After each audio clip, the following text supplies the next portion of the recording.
just go ahead and admit it. Everybody out there watching the Joe Cronin Show right now, getting ready for the Raw review, you all thought I fell asleep, didn't you? But most likely, you fell asleep. And the only reason I didn't fall asleep, let's face it, is drugs. This is the Joe Cronin Show. This is the Monday Night Raw review. We told you last night that WWE was going to pull this crap and give you potentially a sleeper of a show. I also told you in one of my videos earlier today that not only would Roman not be here, The Fiend wouldn't be here, and also Seth Rollins would not be here as well, and also potentially Sasha Banks wouldn't be here on this show tonight. Wow. Talk about sources being pretty much right for the most part. This is Monday night, and this is the Joe Cronin Show. This is the Monday Night Raw review. We take your calls and so much more in just a second. And don't you just love the backstage WWE announcers? Oh, certainly Raw has been exciting tonight. Well, we certainly have had lots of surprises on Raw tonight. With your retard robot announcers in the back telling everybody stuff that we know isn't true. You asshole idiots, WWE. I am beyond disgusted by you, and I am ready to vomit the filth that is the feeling that you've given me all over your fucking faces in this review tonight. Over 50 million views. You're listening to The Joe Cronin Show. The Joe Cronin Show. The Joe Cronin Show. I hope you hang your mother. This country sucks! This place sucks! CNN masturbated all fucking day.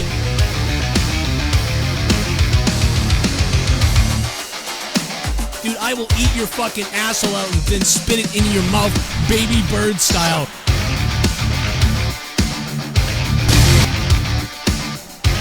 Who wants to go? Call the show. I'll fuck your ass!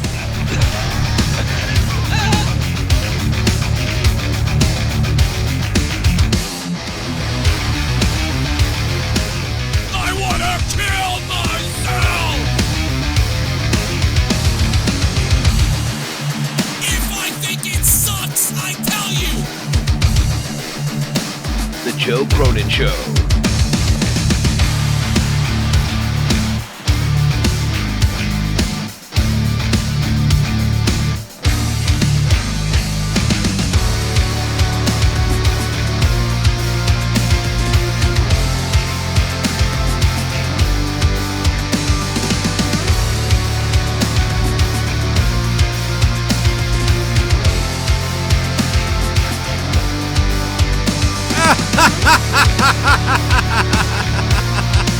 When he picks up Tyson.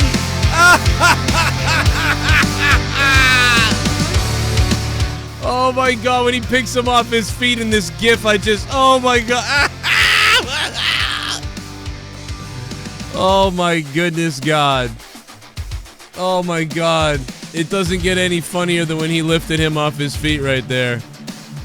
God damn, is that fucking hilarious. And also pathetic at the same time. Welcome in my co-host, Jake DeMarco. Hello, Jake DeMarco. Hola.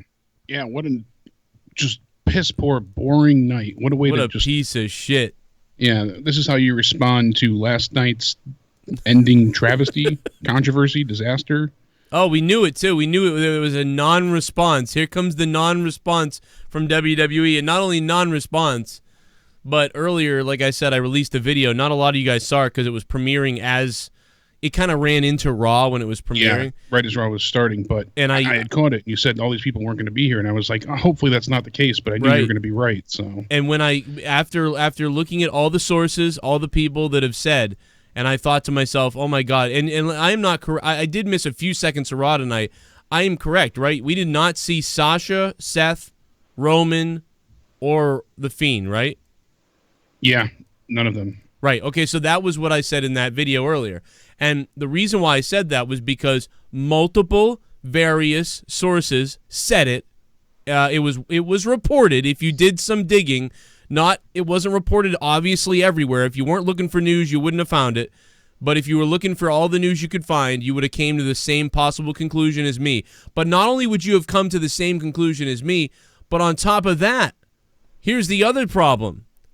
I have a slight little contact in WWE now. And I have a feeling that we're going to see more of these contacts come out.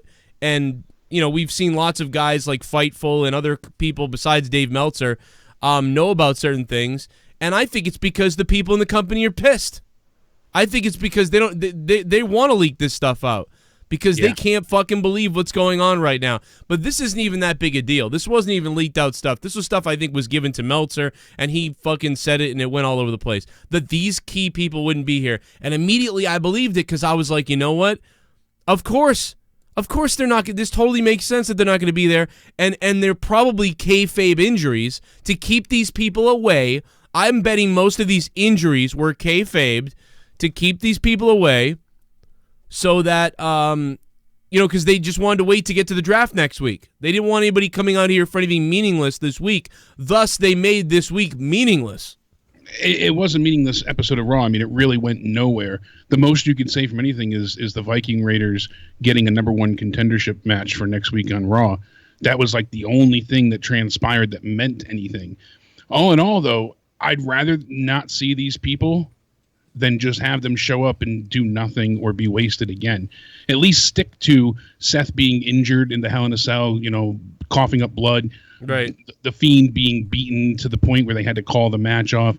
Sasha giving it her all. You know, Roman's injury might be legit, but we weren't sure about that. So it's not anything severe, but we had discussed it last night, and from what I heard today, internally they're saying that he might have just sprained or agitated something. So. Well, let me ask you this right off the bat. I want to ask you this, and I want to tell everybody this. From what I gathered tonight, and I did zone out in hour 3. I really did. Hour 3, I fucking took a piss. We're going to take a lot of calls tonight because a lot of you guys could not get through last night. A lot of you wanted to call up so bad last night. And since there really just isn't a lot to talk about anyway tonight, it's going to be a great night for you guys to call up and say whatever you're thinking about, whatever the case. Raw, AEW. And by the way, I'm convinced after the anger, the hatred, and the amount that my channel's been trending today everywhere, I'm going to bet that if Raw had been even a little bit interesting and people had stayed awake, we would have probably 1,800 to 2,000 people watching tonight. But easy. But I know we're not going to because the reason is people actually went to fucking sleep because of this show tonight, and I am 100% confident in that. Before I play some donations and hear what you guys are saying on the donation area, which I do thank you for, you guys keep my show going, obviously, because YouTube doesn't pay shit anymore. My favorite thing of the night that I can think of so far, what was the best thing that I saw? It really, nothing was very good, but the last woman standing match was okay. Yeah, it was. It wasn't bad. I didn't like the fact that, you know, Natalya every single time stayed down for the 9 count. Yeah, what the fuck? But it was still, it was competitive, had some good spots between the two, and it told a decent story, and it made Natalya look legit. So, I mean, that's what they're going with. They're trying to push her after beating Lacey 3 times in a row now, so. And real quickly, just to throw a teaser out there, you know what, Jake? I really didn't think of that either, dude. There was something about the match that was driving me nuts, and I was thinking 2-dimensionally, and I couldn't really figure out what was irking me about the match. That was like, well, I like this, but something's weird, and that's what it was. It was she was always down for the 9. You're right. That's exactly what it was. Every single time, that's waiting so for that weird. 9 count to get up. Yeah, I didn't think about that, man. But tomorrow, guys, big teaser. We're gonna have somebody from AEW joining us on the show tomorrow night, so that's going to be huge. Let's go to the donations and see what you guys. That is massive. I'm excited now. It's going to be a massive Wardlow tomorrow night. It's not. I don't think it's Wardlow. It's somebody else. But you know. Super Chat Party. They did not have the balls to send Seth out. Oh, bless me. That's an issue. Nick Grasso, thank you very much for the super kick. Super chat party. Super kick super chat party. Yeah, you know, can you imagine that? Just Seth got away with one. It's similar to Roman Reigns when we would come off a horrible Roman Reigns pay-per-view that drove everyone nuts. Well, look out. Seth Rollins now gets held in the back or kept behind. But you know what? in this case, I would have been fine with Seth missing the show. I don't think anybody else should have missed the show. I don't think The Fiend should have missed the show. I thought The Fiend should have been around because that's how powerful he is. You know what I mean? So they made The Fiend look weak. They made Seth, well, he's injured. That's okay. Sasha should have shown up. Super chat. Monday Night Raw was a 9/10 in 1999, lol. Ulysses Smith III. Thank you very much, my friend. Thank you, sir. Yeah, I agree. Back then, it certainly was. And oh, my God. Somebody suck him off. DC Derek's in the house. Somebody suck him off. Somebody suck me off. Him off. From Monetize This last month. Somebody suck him off. Lucha House Party is the Mexican New Day. Show was boring. 4 out of 10. Yeah, it really was I'd actually go lower than that. DC Derek, I feel like you're even giving him credit, DC Derek. DC Derek, thank you for the donation. That is the largest donation of the stream so far. I'm going to get your name on the board here for that. DC Derek USA, a classic donation. By the way, I got a preview of the Cornhole Experience's rant line for this upcoming week. Oh, boy. Oh, boy. Just you wait. You're in for a treat. Last week's Monetize This was a little bit weird. If you tuned in to Monetize This last week, I normally have like 8 different co-hosts to choose from that can come on. Nobody was available. I started the show with just me and then Jesse. It was such a weird start. Plus, you were coming in from the SmackDown review. You were getting it from every angle. So. Dude, I was fucking pissed off. So, but anyway. You were angry at the start. Try but again. That Cornhole Experience on the rant line was just magic. Yeah, he had a great rant line. Try again if you watched last week. Again, normally sometimes it takes Monetize This a few hours to get going, but last week was weird. It was bizarre, but then it got good after that. But turned into a good show. It was a good show. It was just weird though. Weeks before though, it'd been really good. Go over to Corrupted Nation YouTube channel, my other YouTube channel, Corrupted Nation, for my non-wrestling stuff, and to watch Monetize This on Friday nights, where we get wet, wild, and naked. Well, we don't Plus, do AEW tomorrow night is airing AEW Dark, which is the 4 dark matches that they ended up recording for content, and they're going to throw on their YouTube channel as a secondary show. So that's good. You finally get to see, the dark matches, and a lot of people said that those were some of the best of the night. So, well, it's cool that they're doing that too. They're obviously testing the waters because they had such a good response to the show. They're like, "What can we do?" Yeah, and it's not on cable, so they can go ahead and play with the format, see how they want to do it. It's not something they have to stick with. Is it on True TV? Or not? It's just going to be on the YouTube channel from what I've read so far. Oh, I really thought it was going to be on TV. Not that I've seen yet. I believe I've only seen it listed for. I could be wrong. I'm often wrong. But you probably are right. I just assumed. I went ahead and assumed like, oh yeah, that's going to be on the TV station. Wow, that's crazy. But I guess it's not on the TV. Okay. Yeah, I'm probably wrong. They had announced more matches for Dynamite. But the only thing I see for AEW Dark is links to their, All Elite Wrestling YouTube channel. So. Oh, okay. I'm stupid. That's all it is. Yeah. For this week's episode, we have the Young Bucks versus Private Party, obviously. Sean Spears versus Jon Moxley this coming Wednesday. Sign me up. I cannot wait to see Ty Dillinger and, Dean Ambrose tear it up. Yeah, that's gonna be pretty cool. Yeah. Plus, Chris it's also good teaming news up with Sammy Guevara, and they're going to take on Dustin Rhodes and Hangman Page. So, it's good news though that we know that Dean is going to get in the ring after the Mercer. Yeah, that was we saw him do the little attack on Omega, but at least we know he can go for a full match. Yeah, this is really good news. I'm going to try to get the sounds to work for you, Jake. Here we go. Let's see. We've got a new Twitch follower. Hell yeah! Take my pants off. Oh, that guy's going to keep doing that. We're going to have to get rid of those alerts, I guess. Because that's just stupid.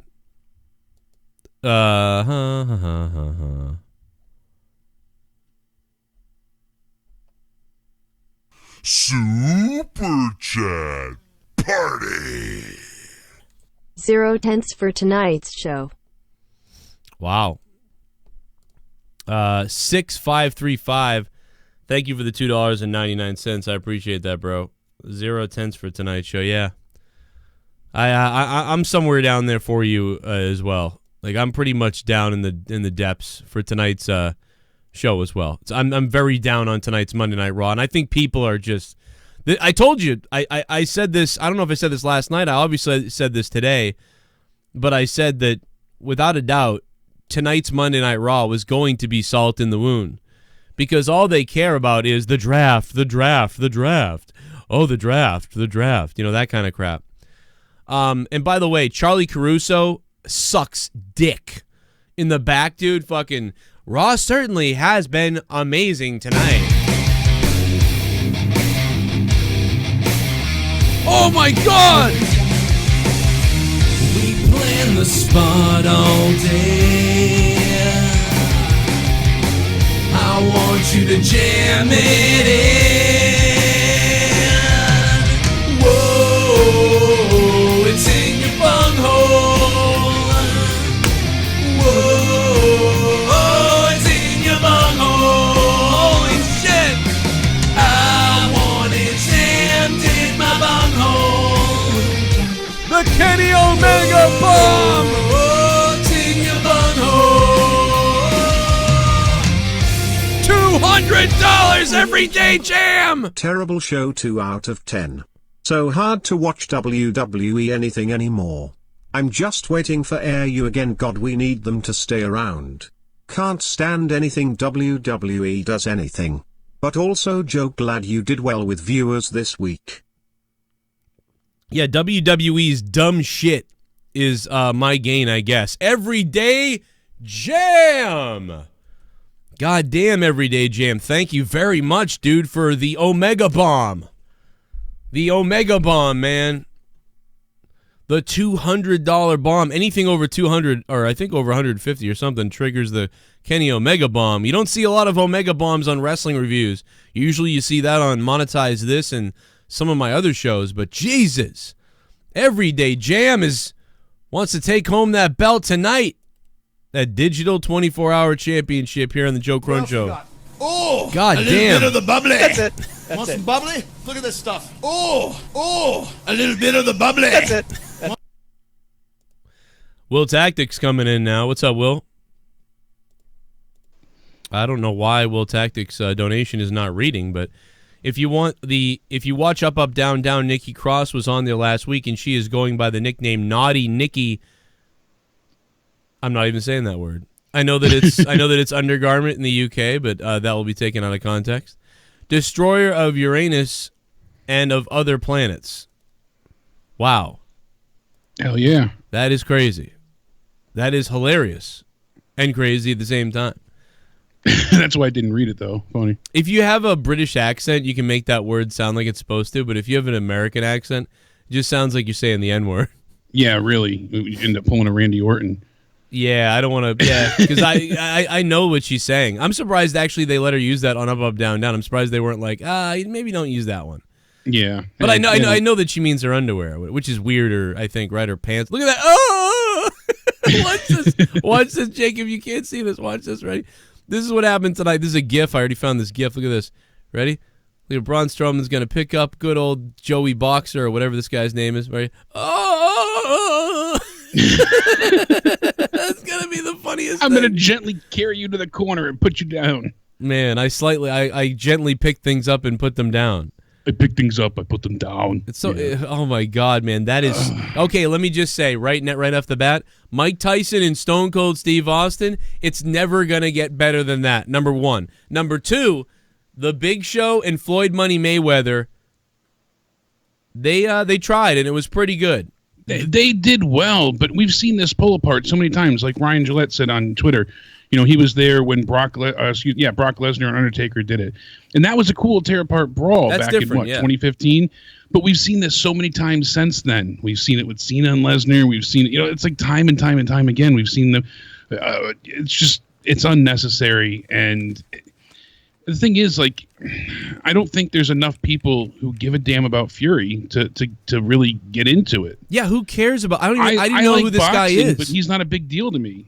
I didn't even know who he was, dude. I don't fucking care about. He's not a Conor McGregor level star coming in. Even Cain Velasquez is a bigger name than him, and it's still not like a huge deal. I'm excited to a certain extent for Fury. It's cool. I'm curious what they're going to go with it, but And the funny thing is, like, that was one of the, I don't want to say, it was one of like the more decent segments when I liked the, Yeah. It was falling apart. We don't want to see the pull apart, but I did like the fact I started to get into it and Braun ran back out. Yeah, when he came back out, because you were like, "This is how it's gonna end. This is lame." Yeah, and like you think Braun would doing at least the interview be like, in the back, and Braun, that was the best Braun has sounded, I think, ever. With him being irate and pissed off. I wish he didn't say his catchphrases in that whole little segment. You know, get these hands. If he avoided that, but he was just straight pissed off, and it sounded great. It was like a real guttural reaction from him. He sounded angry, and it was believable. When this guy said, he booked Bass back out. When this guy said that he was like a world champion or something like that, like that's when Braun should have just been like, he's been like, yeah, but you never stepped into my ring, and when you're gonna be a boxing world champion with a face caved in or something like that. You know what I mean? Yeah. Like you're gonna go back to the boxing world where you won't be able to defend your title. You know, that type of thing. Like you're not gonna be able to defend that championship you won't be allowed in a boxing ring with what I'm gonna do to your face in front of But I know why he said like, oh, Tyson Fury is huge. I'm as far as star level. I don't really feel I'm not discrediting him, but I don't feel like enough of the general audience gives a damn I don't know about him or boxing. I'm a 35-year-old man. I barely know who this guy. I've sort of heard the name, sort of. Like when Mike Tyson stepped in the ring, it was like, fucking Mike Tyson's in the WWE. Like I don't think people out there don't understand.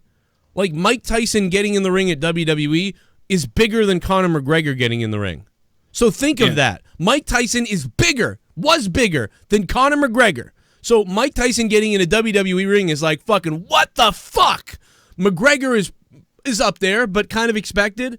So Tyson Fury or whatever, like I don't fucking care. I don't care about Cain Velasquez either. I don't care. I'm a casual Ultimate Fighting Championship watcher, MMA watcher. I barely watch. Here or there, I'm like, let me throw the fight on. All right, I've seen this fight before. I know nothing about this really. It's not gonna work. It doesn't work. A lot of boxing people aren't gonna watch because of that. Mike Tyson got people from Hollywood to tune in. This is just going to be a little side note on an ESPN ticker, like, oh, Fury's getting in the wrestling ring, I guess. Who cares? I mean, I think he's most known for the, quote unquote, homophobic slurs and sexist remarks that he made. I think it was back in like December, and he was being, tossed around the cancel culture train there for a little bit. Oh, fuck those people. Fuck them. Yeah, I know, but he was very open about like mental health issues and. He was trying to do some good, but then he went ahead and made some homophobic comments and things like that, and it really caused a stir. And that's what I think most people, that don't watch the sport. I didn't even know about that. I didn't even know about that. I didn't even know about that. Yeah, and all in all, I mean, that's the thing, though. He's not a star to me that transcends out of the world of boxing. He's a huge star in that realm, but I don't feel like he's leaked over into other realities such as, different realms of stardom. It's like at least Cain Velasquez, I at least know he beat Brock Lesnar, and I at least saw some of his fights. You know what I mean? I'm making fun of how he looks now because he just doesn't look right in wrestling. He comes out, he just looks weird. It's weird. I wouldn't expect him to look like that. It's kind of the opposite of Lesnar. When I saw Lesnar in the UFC, I was like, I thought the same thing, though. I thought Lesnar looked weird in a UFC cage for a little while. You know what I mean? It's that feeling of like, wow, this is so weird. Lesnar's in the UFC. What is going on? I feel the same thing about Cain, coming down there. If he just worn a T-shirt, maybe, he might have looked more badass or something. Like, I don't know, but it's not going to help anything. It's just not going to help anything. It's not going to translate. Anybody who likes UFC and MMA and that type of stuff and loves this guy and loves these people, they're already watching. They're the people in the chat right now that are already watching. That are like, you guys don't know who these guys are, really? And come on, man, what the fuck? Well, you're already watching. But nobody from those places are going to watch WWE for this. If anything, this might trigger a WWE fan to be like, I'm going to go watch his MMA fights. I don't really watch MMA. Let me go check this guy out. Then they watch MMA and they're like, this is kind of fun. And then the next thing you know, they catch it on TV one day or they decide to order the big fight for the first time, and then they become MMA fans. This is how people leave wrestling to become real fighter fans instead of staying here. You are not going to convert boxing fans and UFC fans to WWE fans. Those fans think you're gay. Okay, let me explain that. And I'm not saying that. That's, you want to talk about homophobia. This is what those fans say. They call you fags and gay. And like, oh, you like wrestling? You're gay. Like, that's what people say to me all the time. Like, oh, you like wrestling? That's fucking, that's fake. Oh, yeah, no shit, Sherlock. Did you know the fucking movies is fake too? Did you know the movies are fucking scripts? You stupid douchebag dickhead fucking dyke eater. Like, come on, man. But these people get that little sense of hee. But it's like, yeah, dude, it's like you're really that smart. You figured that out 100 years of this shit. They already admitted the whole thing was fake 20-something years ago. You're no Sherlock Holmes, you fucking moron. Let me play some more donations, see what you guys are saying. Then we will take calls. People do want to call, and I will take your calls. Do a little basketball dance off the concrete. I mean, I'm just so sick of you little meth head devil worshippers. I'll be honest, I'd like to take a big bite out of your face. Joe, how much do you want to bet they're going to do Tyson Fury versus Braun Strowman at WrestleMania? Tyson and Austin, and this is not 1998. God help us, this show made me want to jump into oncoming traffic. Well, Big Daddy, honestly, Big Daddy, this match at a WrestleMania wouldn't bother me that much because it would be like a special attraction sideshow match. Like, I'm actually okay with that, but this is going to probably take place, we're hearing, maybe in Saudi Arabia. Is that real? Like, that's... Yeah, they're pushing for Crown Jewel for this. That's... What? They're building now for... It's Halloween. Crown Jewel's on Halloween, so... Yeah, well, and one more point I want to make. In my previous video today, I know a lot of you guys didn't see it because it went up as Raw started. I told you that WWE, man, they're pushing that Sasha's injured. Seth isn't going to be here. The Fiend, we heard, was injured. Bray Wyatt was injured, so, which makes him look like a fool, by the way, because he wasn't injured at the end of the show. And Roman Reigns was injured. So they were saying all these people are injured and wouldn't be there tonight, and they weren't. Why Bray Wyatt isn't there? You know, does that mean he really is injured? But either way, he looks like a fucking fool again. This company has made everyone look like a fool, from The Fiend to Seth Rollins, all the way down to fucking... Chad Gable. The only people who didn't look like a fool the other night were Becky Lynch and Sasha Banks. Well, let's take a call. 516 is on the phone. What's up? God, another week, another shit Raw, am I right? Well, that wasn't just another shit Raw. That was a fucking... That was NyQuil. Yeah, that was designed to make you fall asleep. Let's get to the, whatever the fuck draft is happening next week. Oh, God. Quick question. Who the fuck is Tyson Fury and Cain Velasquez? Because I have no fucking clue who they are. Well, come on. You know now, right? Now I know now, but seriously, does anybody really know who these guys are? Well, a lot of people do, but... I just don't think it's like above and beyond, a huge amount of people know. Yeah, I think there's a small niche of fans. You know, there's like everybody kind of knows who they are a little bit, but most people don't care. At least half of the audience doesn't give a shit. Yeah, I agree. By the way, I was sort of watching the Becky Lynch thing, what happened tonight, and with Asuka spitting the green mist all over Becky Lynch. If you go back and watch that, you can clearly see, like, I don't know if it was the camera shot, that Asuka clearly missed Becky Lynch, and she only just got, like, a drop on her. Oh, yeah. I mean... It was a bit of a botch, but... Yeah, I mean, the green mist thing is weird anyway. The Kabuki Warriors just being heel is weird anyhow. I get it, like... And it's exactly what I said. Like, they'll just speak Japanese, and that's the heel thing. Oh, I don't know what they're saying. But they just look like sweethearts, especially Kairi Sane. She looks like a fucking beautiful little doll that's just such a sweetie. Like she doesn't look like a bad person. Like, it's just so goofy. Like, I sort of get it. Now Paige doesn't have to do anything for them, doesn't have to speak for them. Was that the goal? Did Paige have to go do something? Where she couldn't be with them, so they just said, let's just make them heel. The tag belts have been hot potatoed like a motherfucker. This team is now going heel, but appears face, sort of.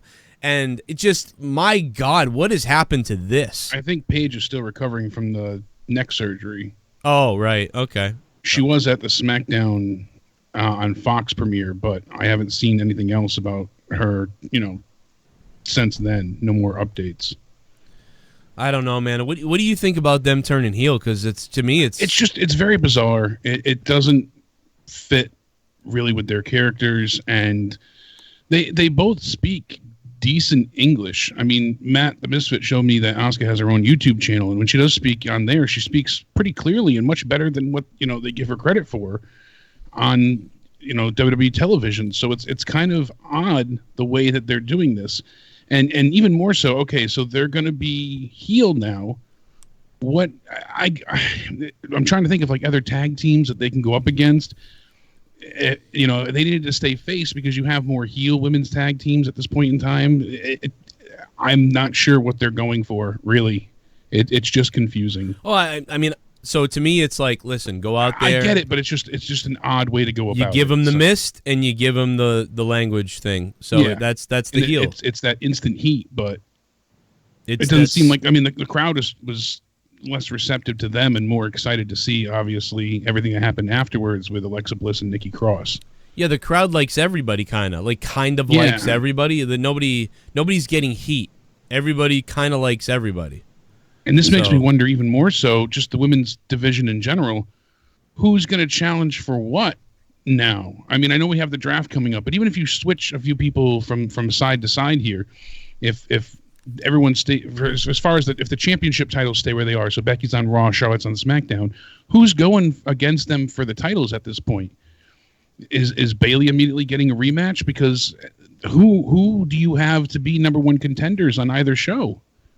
I don't know. You put so much focus into the four horsewomen that you have no one else left at this point in time, unless you split up Alexa Bliss and Nikki Cross and have them be number one contenders on each show. I mean, they were the only other two that got any real attention.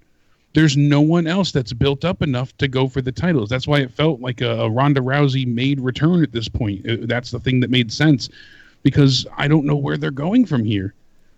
Who logically can step in? You could say people, you got 2/3 of the Riot Squad still there. I know they're there anymore, but still, but they're not on TV, so people aren't going to remember, Liv Morgan and Sarah Logan. They haven't seen them in forever. I don't think there's anyone else that's built or established enough to be viewed as a credible threat to either champion's title. Well, I don't think they're setting anything up. I think they're waiting for the draft to start. But even when the draft happens, who do they have? That's the problem.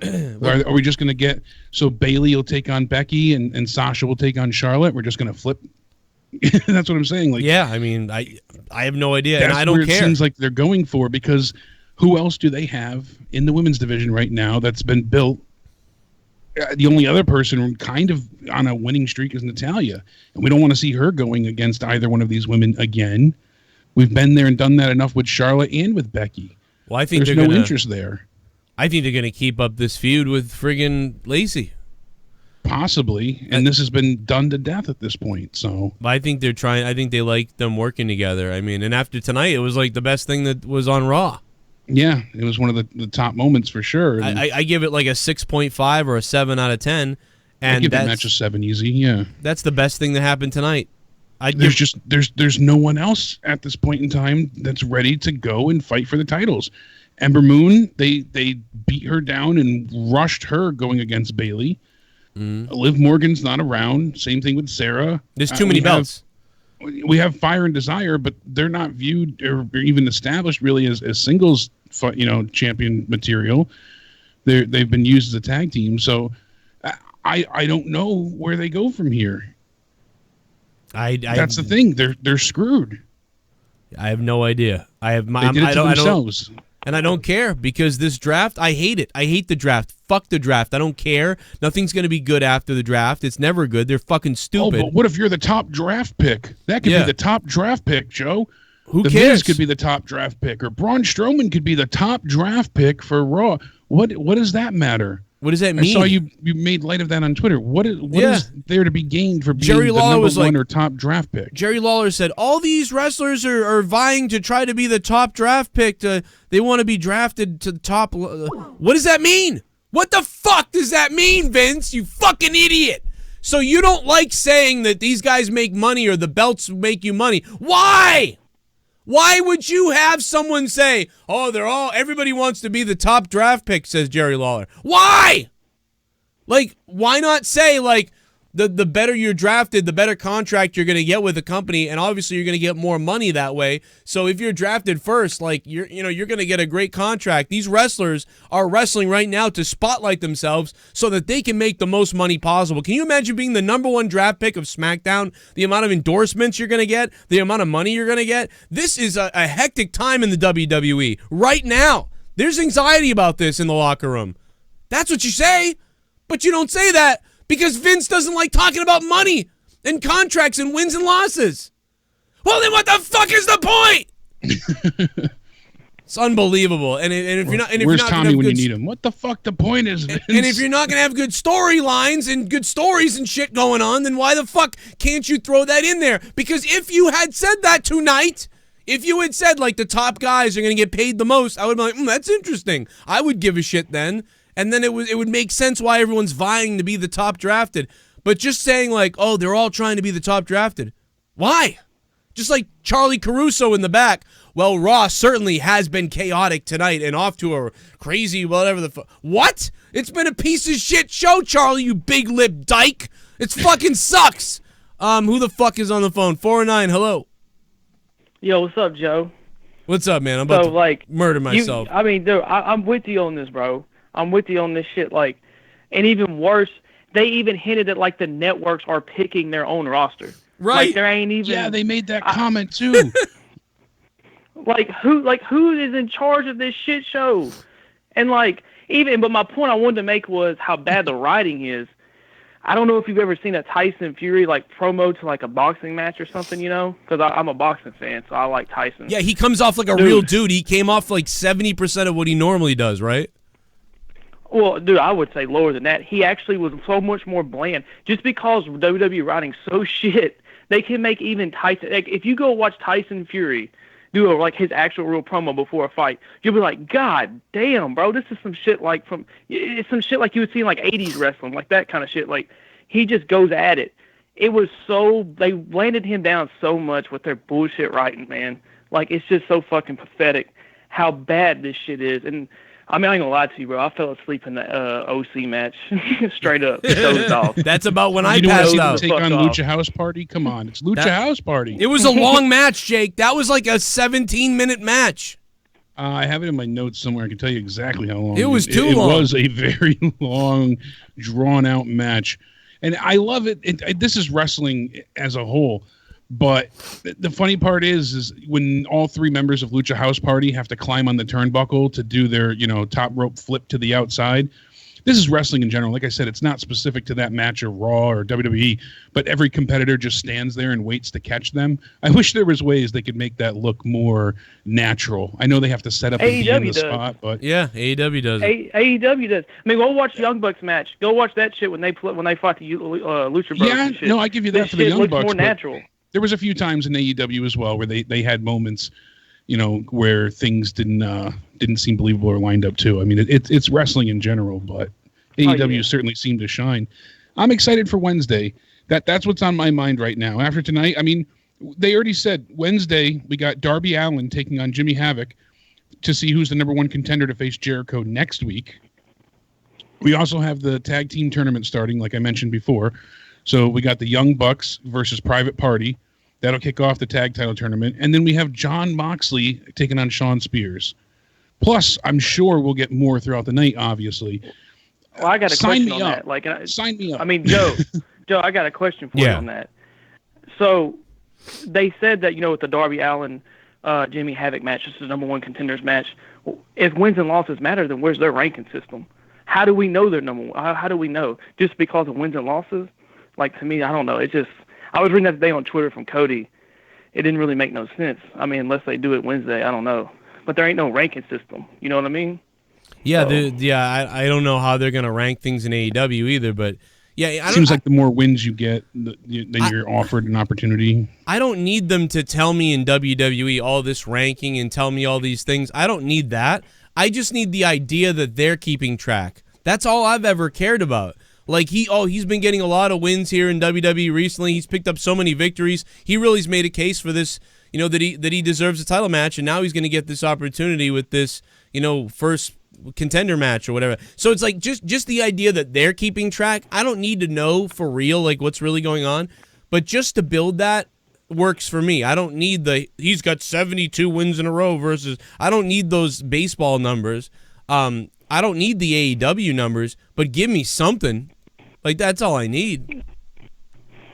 Yeah, I mean, it don't make no sense that Aleister Black's, fighting a handicap match against the Bollywood Boys. Why? Like, what's the reasoning? Like, what is that building to? And especially when you haven't seen them on TV in ages, they just needed something to fill time. And they're like, who do we have? Because we don't have Roman, we don't have Seth, we don't have Bray, we don't have Sasha. What can we do that we... I know. Aleister Black hasn't been seen in over a month. Let's go ahead and have him, resurface suddenly and take on, the Singh brothers. And, as far as AEW Dark goes, it is just on YouTube. It's being hosted by Tony Schiavone, so we'll see that tomorrow night. Well, I'm going to get out of here, guys, because I got work tomorrow, but I appreciate y'all taking my call, Joe. Thanks, man. Good shit. Good call. Thank you. Man, is it hot out or something? God damn, is it hot where you are? Because I'm like, all of a sudden I'm feeling this like wicked hotness up here. It's weird. It's humid here. Humid, yeah, man. Like all of a sudden it came out of nowhere. Like, can you hear these? Super chat. No, not anymore. Vin's gonna keep pimping out WWE for the mainstream. Yeah, but it's not gonna help him. That's the thing. You are fucked. Thank you very much, man. I appreciate that. Yeah, Vince is always pimping. We've got a new Twitch follower. Hell yeah, take my pants off. She ate my cock. Thank you for following me on Twitch. That's twitch.tv/JoeCroninJCS. Although I think I did disable the followers after that, but I don't know, because there's so many of them coming through. EC3, yeah, he's in jobber trouble. Yeah, he's a jobber, no doubt. Super chat. They just don't care. I absolutely hate this show. Drew Bar 100, I agree. They didn't give a shit tonight because they just want to get to next week, get to the draft. Yeah, we can't wait to get to our WWE draft. Super chat. I miss Eddie Guerrero. Well, yeah, no doubt. I miss Eddie Guerrero too because he could do just about everything. Eddie Guerrero could do everything, man. Give it a hell yeah! God, this was boring as hell. 3 straight shitty endings to shows. I don't give a fuck about Tyson Jackass, Kane fuckhead or any other douchebag they bring in. Only good thing was women's last woman standing and Lacey shoulda won. Yeah, Alexa's sweet ass. Thank you for the 316, baby. Yeah, I'm surprised. I mean, they made Lacey look strong, so it didn't bother me really. She made a mistake at the end. Here we go. So to me, it was all right, but here we go. I get you on that, No. Really need to get a job on Monday and Friday nights to keep from watching WWE. Rather be at work. This company don't care about us. I hate the man now. I'm convinced this company hates us. I'm convinced the WWE legit hates us. By the way, Ulysses Smith, thank you for the donation. There is a new 1984 donation, by the way. $19.84. 1984, the year I was born. There's a new donation if you guys like to. I did put in the description. I think I just added Sith Negan to the head producer level too as well for all his contributions. So shout out to Sith Negan for that. Somebody sent me a video of a girl being stabbed in the UK. I want to throw up on myself. Why did you send me this? Here we go. Oh, no. I know if people don't know Tyson Fury, I understand, but you gotta want him to knock out Braun Strowman. Green Giant bumbling AAS. I hate Braun so much. Yeah, Ulysses, I can't stand Braun Strowman. He's a big fucking idiot who lost his briefcase. I will never believe anything Braun Strowman says again. I am completely done with Braun Strowman. The guy is a great dude, I guess, but let me hear what the hell is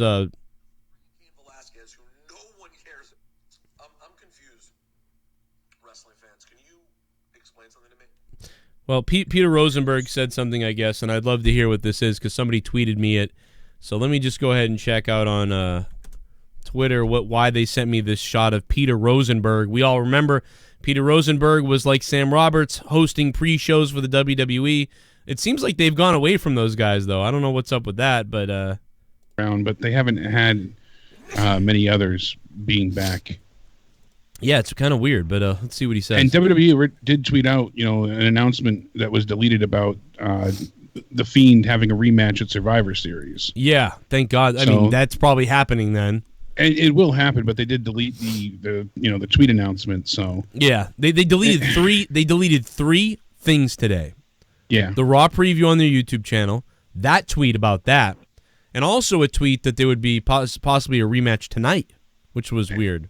And one thing that people aren't talking about is I was right. I went back and rewatched it. Daniel Bryan collapsed on the ramp as he was holding his neck after the match he had with Roman Reigns. So he hugged Roman. He's walking up the ramp, and then all of a sudden, I guess he thought the cameras were off him finally, and he just kind of started to stumble forward and collapse. Whoa! And the camera moved away, and people are worried that he could have re-aggravated the injury that caused him to originally retire. So we haven't had any updates or information since then, but fans are worried, and so am I. If I was WWE, I would go with Daniel Bryan's neck thing might be coming back, and I would start pretending it's real. And then I would have Roman Reigns attack him and attack his neck and turn heel. Peter Rosenberg, here's the clip that I want to play.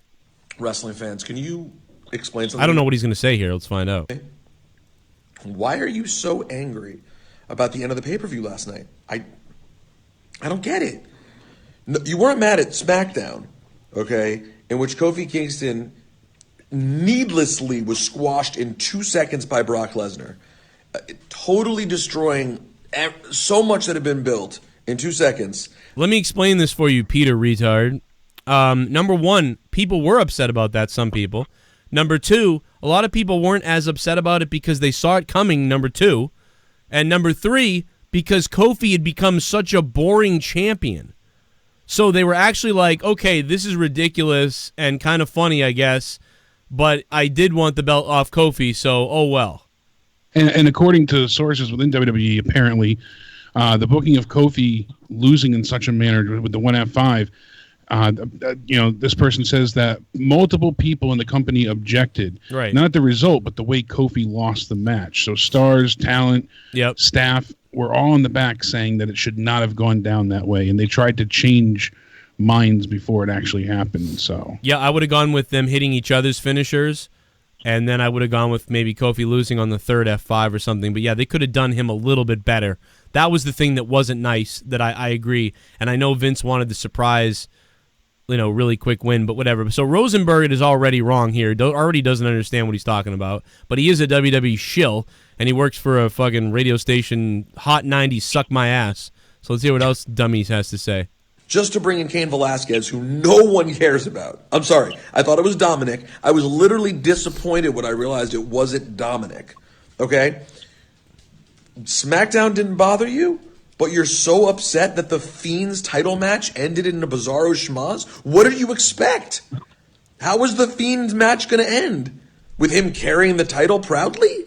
I mean, I do think that it is funny that everybody was... The people that say they were shocked...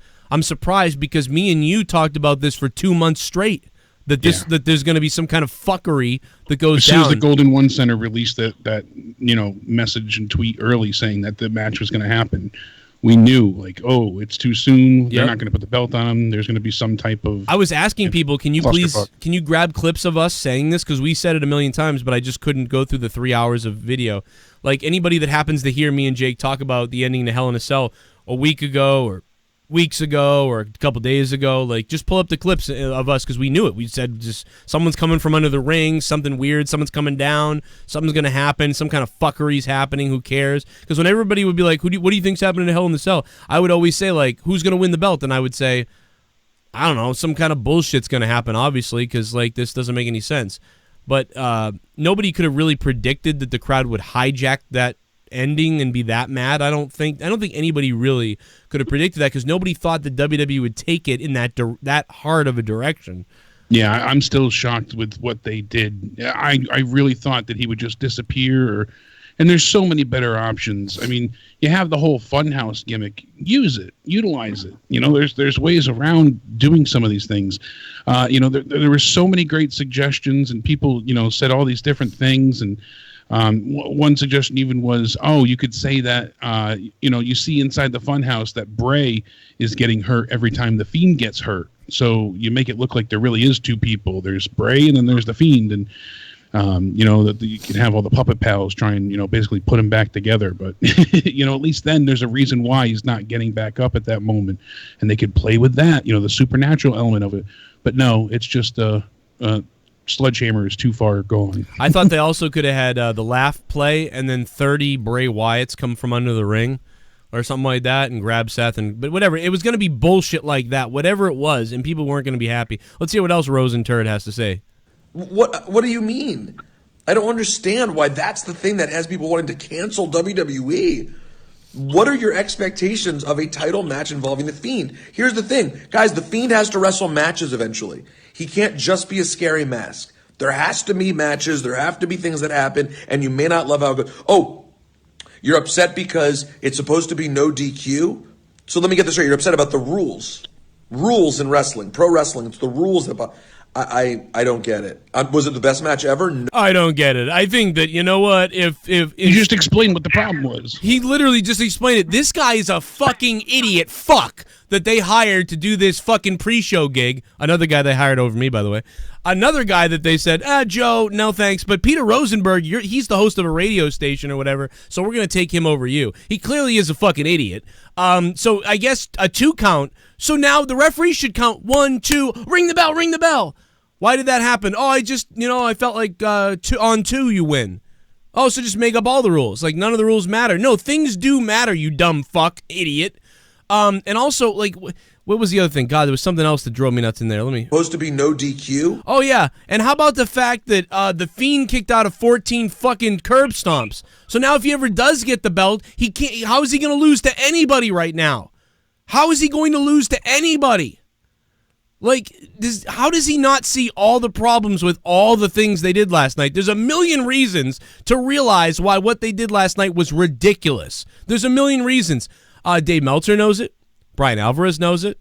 The guys from Fightful know it. I know it. Solomon knows it. Greg knows it. And so many other people I know it. JD knows it. Why do you not know it? Rosenturd. So let me get this right. You're upset about the rules. Rules in wrestling, pro wrestling. It's the rules that... I don't get it. Was it the best match ever? No. But I think that The Fiend still comes away looking like a badass. I think Seth ends up coming away looking like a badass. The Fiend carries on. I don't think The Fiend and Seth should even be battling for the title. I don't think it makes any sense. Bingo!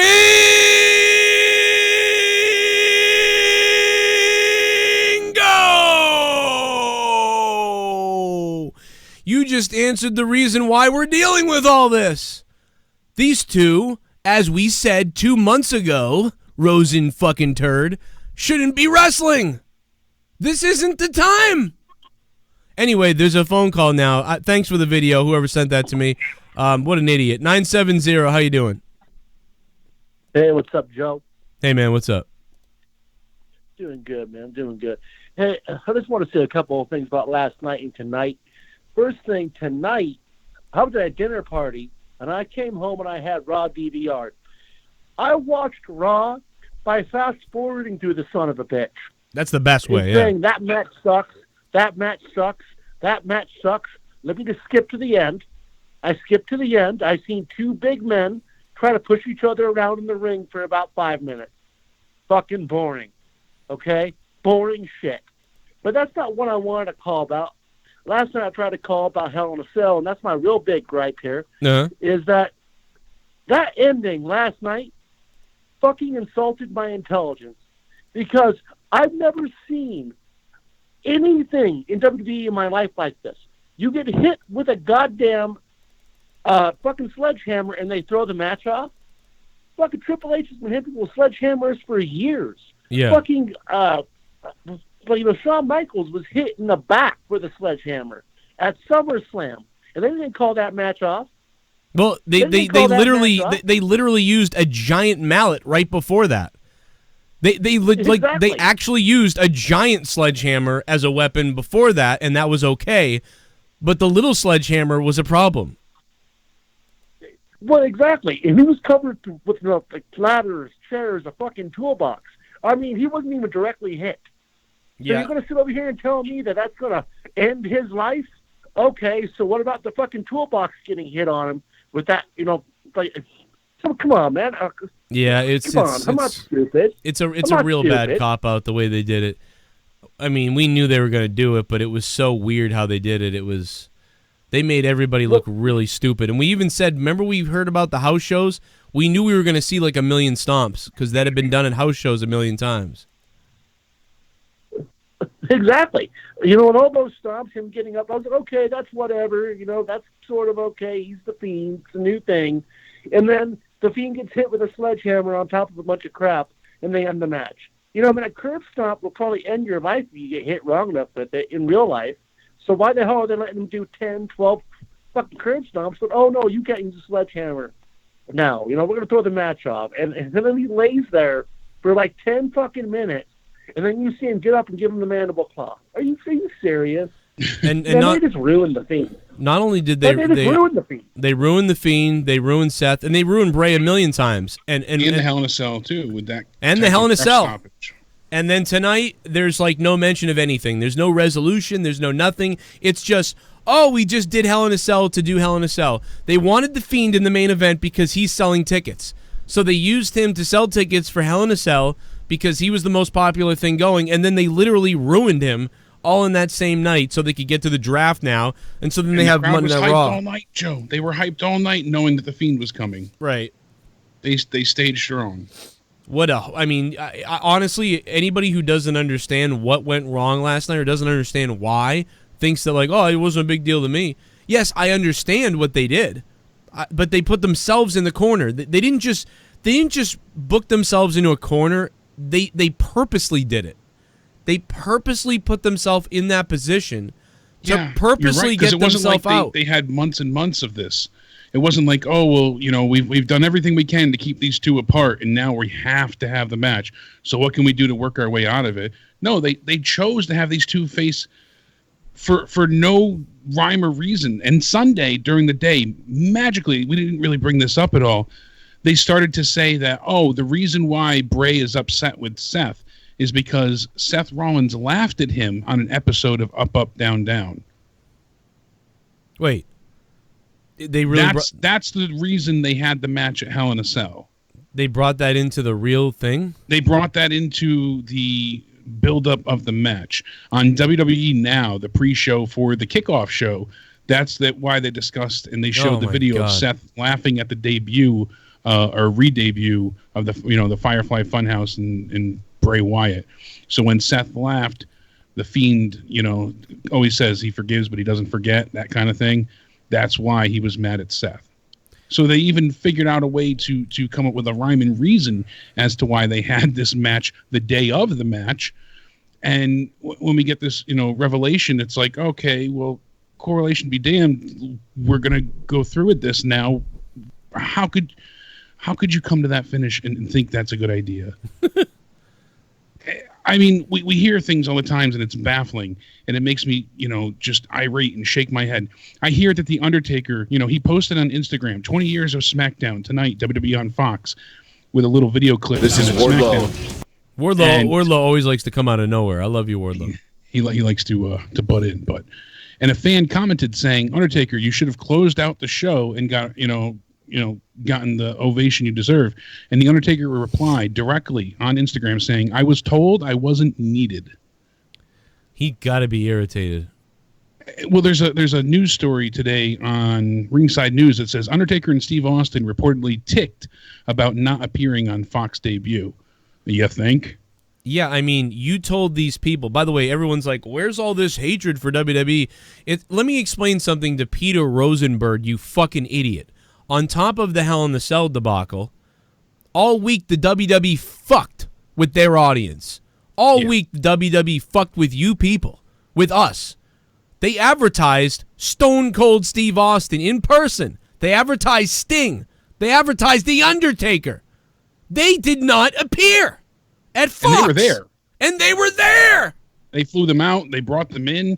They invited them. They were backstage. Brad Shepard had said that, it was a complete zoo the entire time backstage, and there was so much chaos and extra activity that, segments were changed, thrown in, rewritten on the spot. Things didn't go as planned. And then, to tell The Undertaker, no, you're not needed, just like they did at WrestleMania. This isn't the first time this year they've done that to him. Right. And just for him to come in the next night to do something with Elias foolishly, it was a cool moment, but you don't have him at WrestleMania to hold him off for Raw. Now you do it again, and you tell him, oh, he wasn't needed. No wonder why they're pissed. And right. then you have your staff and people in the back saying that, oh, the entire finish to the Hell in a Cell main event was a disaster. We're seeing Dave Meltzer discuss this, saying, I haven't seen anyone defend it. I haven't heard anything from anybody there about the finish that was positive. Only thing is, it's a disaster, and that's an understatement. I was, after I was making my video about Chad Gable today, about what went on with that match, too. There's a guy who was doing so well. Chad Gable was getting, the fans were cheering for him when he was winning matches in the King of the Ring. He was winning matches, gaining momentum out of nowhere, it seemed like. Same feeling as Kofi Kingston. So, instead of Baron Corbin winning the King of the Ring, you could have had Chad Gable win. Then you could have had Baron Corbin attack him with the scepter and beat him up with it. And then they could have had their rivalry. And then eventually you could have put over Gable. And Baron Corbin would still be Baron Corbin, able to do all the same things he's able to do. And Chad Gable would now be pushed to a new level. And people, oh my God, people were cheering for Chad Gable when he was winning. And then you made him lose. Okay. But then you follow up, made him lose again. And you made him lose again. So how is it a surprise that Chad Gable, they were cheering for him when he was winning these matches in King of the Ring, and then you made him lose a bunch. Now they don't give a shit about him. And then now you make fun of him, calling him Shorty G. You fucking buried another person that was being cheered for. It's unbelievable. It's almost unbelievable. Why were they dead silent last night? Because Baron Corbin, he's the king. He's facing Chad Gable. Well, didn't Baron Corbin already beat this guy twice? Now they're wrestling at the end of a pay-per-view where the fans are dying? And what the fuck? It's so weird. And then the guy wins on a roll-up, and you go, wow, Chad Gable now beat Baron Corbin now. So now it's 3-1 Baron Corbin. Wow, but a roll-up, so who cares? Oh, but now look, he's backstage. Oh, he just got waffled and attacked by Baron Corbin, and he got the shit beat out of him. And a minute ago, he said that, who's short now? Who came up short now? What a fucking loser idiot. WWE, do you just know how to make dorko fucking homos now? Is that what you do? Is that what you do? Said, when he said that, fucking burn it down. What? He got his ass kicked when he said that, too. Yeah, he fucking said some dorky piece of shit line. Everybody went, huh? And then he got his ass kicked, and you actually thought to yourself, ha ha ha. And Vince McMahon probably thought it too. Ha ha, damn, Shorty G. That's good shit, Shorty G. What's up, my nigga? I'm Shorty G. I'm Vince McMahon. God, we're gonna call you Shorty G. Is there a black man? Can I get a black guy in the back to shuck and jive? And it's gonna be a new day. Yes, it is. Little Richard. Yeah. That's what the black man does. Oh yeah. I'm Vince McMahon. La la la la la. You fucking idiot Nimrod piece of shit cocksucker fucking moron. You suck a fucking fat guy with AIDS' dick, Vince. You suck a fucking donkey's fucking ball sack. You fucking penetrate the back of an unwilling participating animal. You piece of shit. I hate you, Vince McMahon, right now. I fucking hate you. I love you, but I hate you. I love you, but I hate you right now. I want to choke you. Vic fucking Joseph. Fucking vampire! We went back in time to 1999 with Michael fucking Cole again. Who is this fucking tall piece of Nosferatu shit? Vic Joseph on the mic? You fucking hired this big fucking idiot over me, you fucking boring piece of old shit. You boring piece of old shit. And this is your fault, Road Dogg. You know it. You know it's your fault, Road Dogg. And you know it too, Michael Cole. You know it! You hired fucking robot Nosferatu on the fucking mic! You fucking stupid idiots. My God, King, what's going to happen next? We'll be right back when Raw continues. Your fucking boring show is shit. Sucks. Suck my dick. And they just keep shooting themselves in the foot over and over and over again. Now, yet again, oh, look at that. The Allstate Arena in Rosemont, Illinois, just so happened to leak the match for Survivor Series. We got Braun, Rey Mysterio, The Miz, Ricochet, and Drew McIntyre taking on Roman Reigns, Finn Balor, Kevin Owens, Daniel Bryan, and Aleister Black in a 5-on-5 elimination match. That's on the official website of the arena. So, I mean, yeah, card's subject to change, but that's likely what we'll get. We literally said this about Seth and Bray 2 months ago. You said that exact line. Yeah, card's subject to change, but it looks like Seth and Bray. Yeah. You said that 2 months ago. And like, what? I guarantee the website will change probably tomorrow. They'll take this announcement down. And then, because WWE knows, pretty far in advance what they're doing for pay-per-views. Most times, they have to give the people selling the tickets like some match to advertise beforehand for local markets. But this probably wasn't supposed to come out for another month. That's what Vince McMahon does. Vince McMahon loves this stuff, man. He can't get enough of it. He thinks the black guy is just there to fucking dance for him. That's shuck and jive. That's what it is. Shuck and jive. He thinks little fucking Chad Gable is funny as Shorty G. You're gonna be little Shorty G. Yeah, it's funny. That's some good shit. You little Shorty G. Ha ha ha. Shorty G. That's really funny. That's really gonna be funny. I'm Vince McMahon. Ha ha ha. It's like this guy. Where's the clip? This sums up Vince right here. This with everything he does. Vince McMahon. I'm actually starting to think that Vince McMahon is Michael Scott from The Office. He might be Michael Scott. He right now he is. Like everybody else is like, what is he doing? This is fucking Michael Scott. Keep it up, I'm a nigga. What's good in the hood? Just holding it down, trying to take care of business. Keep it up, I'm a nigga. That was funny as hell. I said I called him the N-word. Tell me he didn't just say that. Tell me that I'm not a five-time. I don't know, man. I love Booker T, though. Goddamn. Booker T, if you ever see this, your reality of wrestling is fucking awesome. And your commentators are awesome. I can't say it enough to you. I watched it again the other day. Commentary team for reality of wrestling, Booker T's place, is fucking awesome. Booker T is killing it down in fucking Texas, in Houston, or wherever it is. I don't even know. But Booker T... You're fucking awesome, bro. That shit is gold.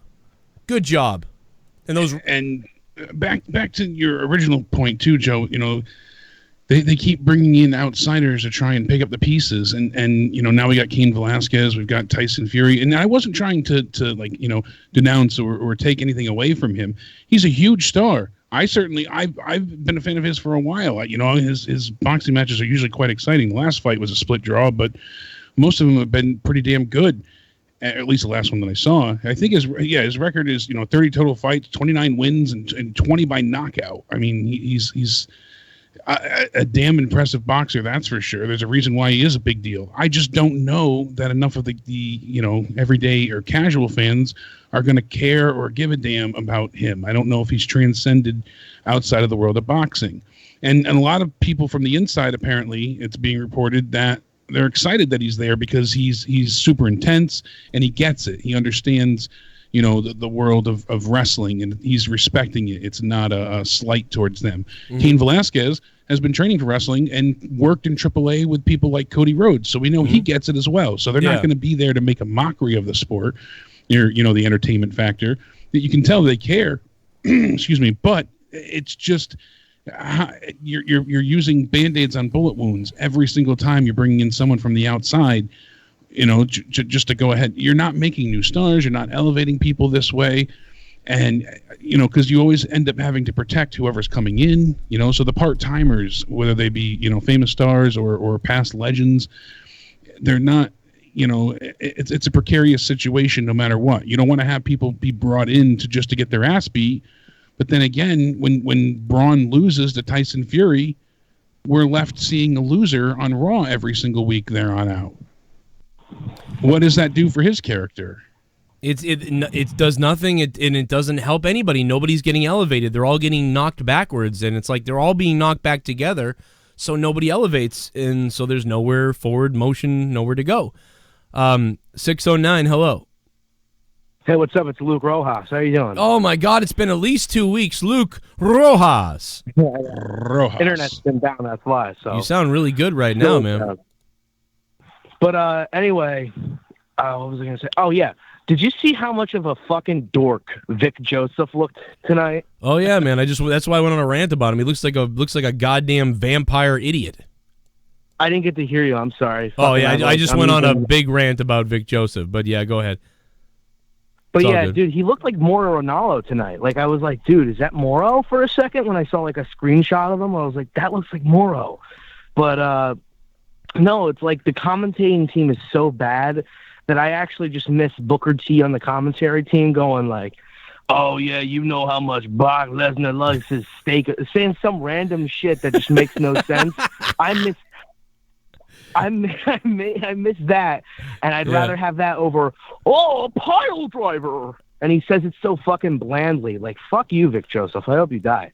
Well, oh my God.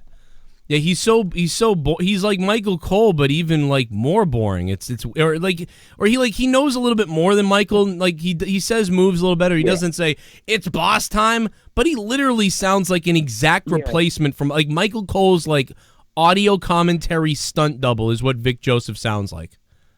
You know how I can tell a commentator is better than Michael Cole is when somebody does an Ushigoroshi, they'll actually call it an Ushigoroshi and not a fireman's carry neck breaker because it's like easier to say. I don't know why, but that's something that Michael Cole fucking definitely does. When there's it's just like a very Vince McMahon name.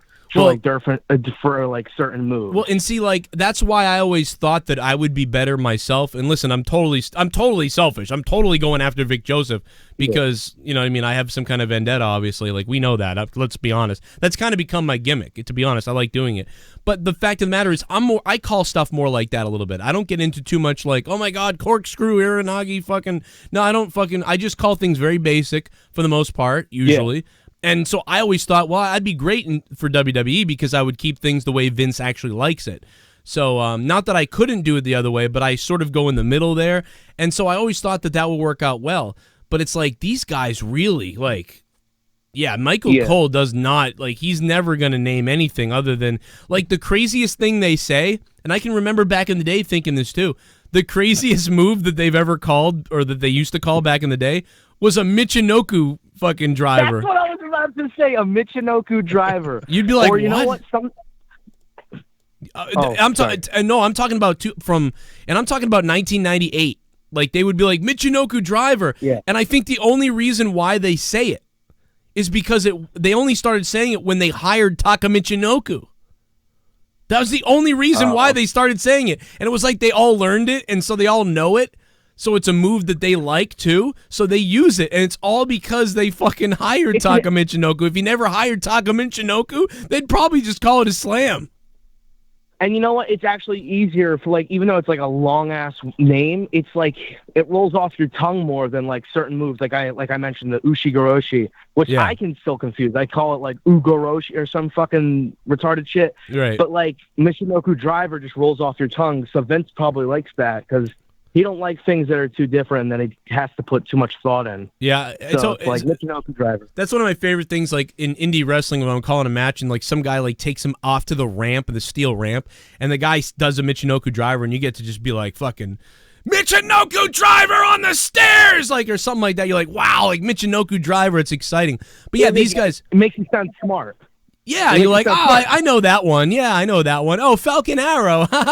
Like that's they know like fucking 5 new terms. Like WWE learns a new move that's been around for like 20 years. Every 5 years they learn one new one. It's amazing. It took them a while to call it Falcon Arrow. They like used to call it like a suplex. Oh, modified Michinoku driver, a modified suplex, but they would never really say Falcon Arrow. Yeah, they'd be like, like look at that, an inverted suplex or something. Like the fuck. Yeah. Chop! It really is kind of funny, man. But that's why I like. That's why I'd hire a guy like Excalibur to be like producing with you, to be like, hey, you know, to like, I want you in the Call back. this So like, call the move in the back randomly. Like if they do something like, I want you to say into the microphone, avalanche neck breaker or like avalanche DD, fucking dragon screw, like whatever the fuck. And then like, so then you can decide as the commentator if you want to say it or not. You don't have to say it, but you can decide as the commentator if you want to say it or not. Eventually you'll get good at it, and then you'll know the term, all of them, and that's how you could really teach a guy. But WWE doesn't want to do that. They don't want to overload you with like technical terms of all these different things. They do not want to do that. So they want to treat you like you're an idiot. They treat you like you're like a special needs person, and you need to be walked through everything. It's like welcome this. Welcome back. No, it's like this, Rojas. It's like 30 kids in the class.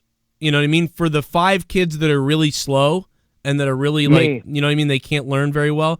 So they dumb down the entire class for those 5 people. That's exactly what WWE does. They don't want some of the people in the crowd that won't understand these things to miss anything. So they just stick with, and they also have added like noises and shit like that. When someone gets kneed in the face the other night on the, Ooh, I heard 3 times. I thought Vic Joseph had a fucking orgasm. I thought. Yeah, you know what? Like what? You know what? I do that a lot too. Like when I like sometimes I'll sit down with my friends or something. Or I'll just sit by myself and I'll like watch a match and I'm like, I want to see if I could do better commentary over it. And what I find myself doing all the time is going, oh, like that. And I think it's because I'm so used to watching WWE commentary that I just like, that's like my instinct reaction. It's like what they always do. They go, oh. It's okay. Especially Renee Young was there. Yeah, that maybe we should do want her back. She's like a tennis player. But no, it's okay once in a while when you do it. Like when someone gets whacked with something, even at home, you go, oh, like tonight, I think Natalya got hit with a trash barrel to the face, by the way, and it was like a wicked shot. And then somebody on the commentary team was like, oh, like. And it was okay because it was shocking and they reacted. That was okay. But last night when it was a knee and someone went, ooh, and then they started talking with, like, they started having a conversation. And then one of them had to stop the conversation and go, ooh. Like, it was like, you just did that. Do you have to do that for every knee strike? What the fuck are you doing? Yeah, and, like, they can't even call it because it's like Moro would go like, oh, hits him with a knee right there. And now he's setting up for this. He wouldn't go, oh. I know, man, and knee right there. And Rojas, 5 seconds after the knee strike. You know all this, Rojas, and you're like fucking 16, and that's the thing that's sad. You know what I mean? Like they're doing this stuff, and everybody sees it, including people that are 14, 15, 16. They all see it. We all get it. Like it's only this small percentage of like mindless idiots who are like, I just love WWE. Like, oh God, I wish we could all be so ignorant. That would be awesome. Like, yeah, I love prisons because they're great. They lock up criminals. Yeah, except for all the black people in prison for smoking weed, like who are locked up for 10 years because they had a joint. Oh, I don't know. They're probably criminals, though. Like, it's like, no, there's like exactly. What the fuck? WWE is a prison. WWE's a prison. WWE's a prison. You're right. But you want to know something? Another thing that commentators often do, and everybody I think does this, is we're like, when they're seeing a match, they want to be able to call like every single move that happens, so they don't feel like lazy or missing out on stuff, and there's not too much like dead air.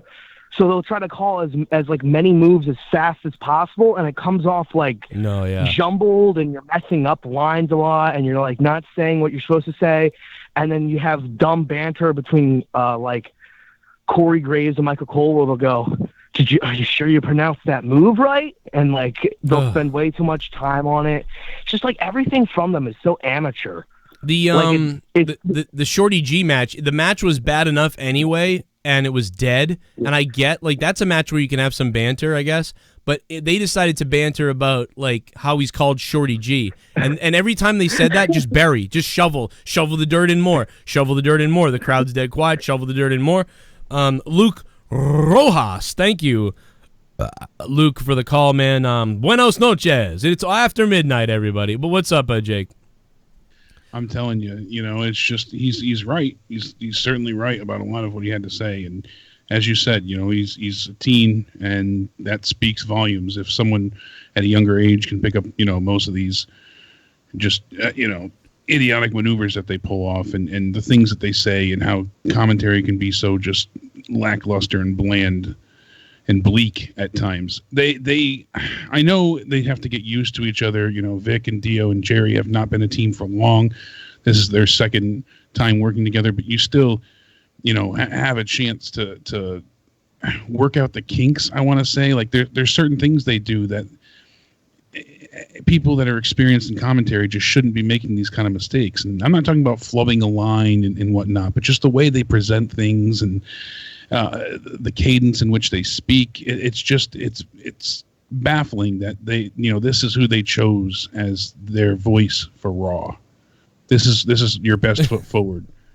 Yeah, I mean, so now the beginning of Raw kicks off. We haven't really discussed this much, and Randy Orton and Baron Corbin, King Corbin, are in the ring, and they're already going at Rusev. You know, they didn't want the fans to hijack the show or have any chance to be like boo or AEW. They were like, start the show. It's already at the fight.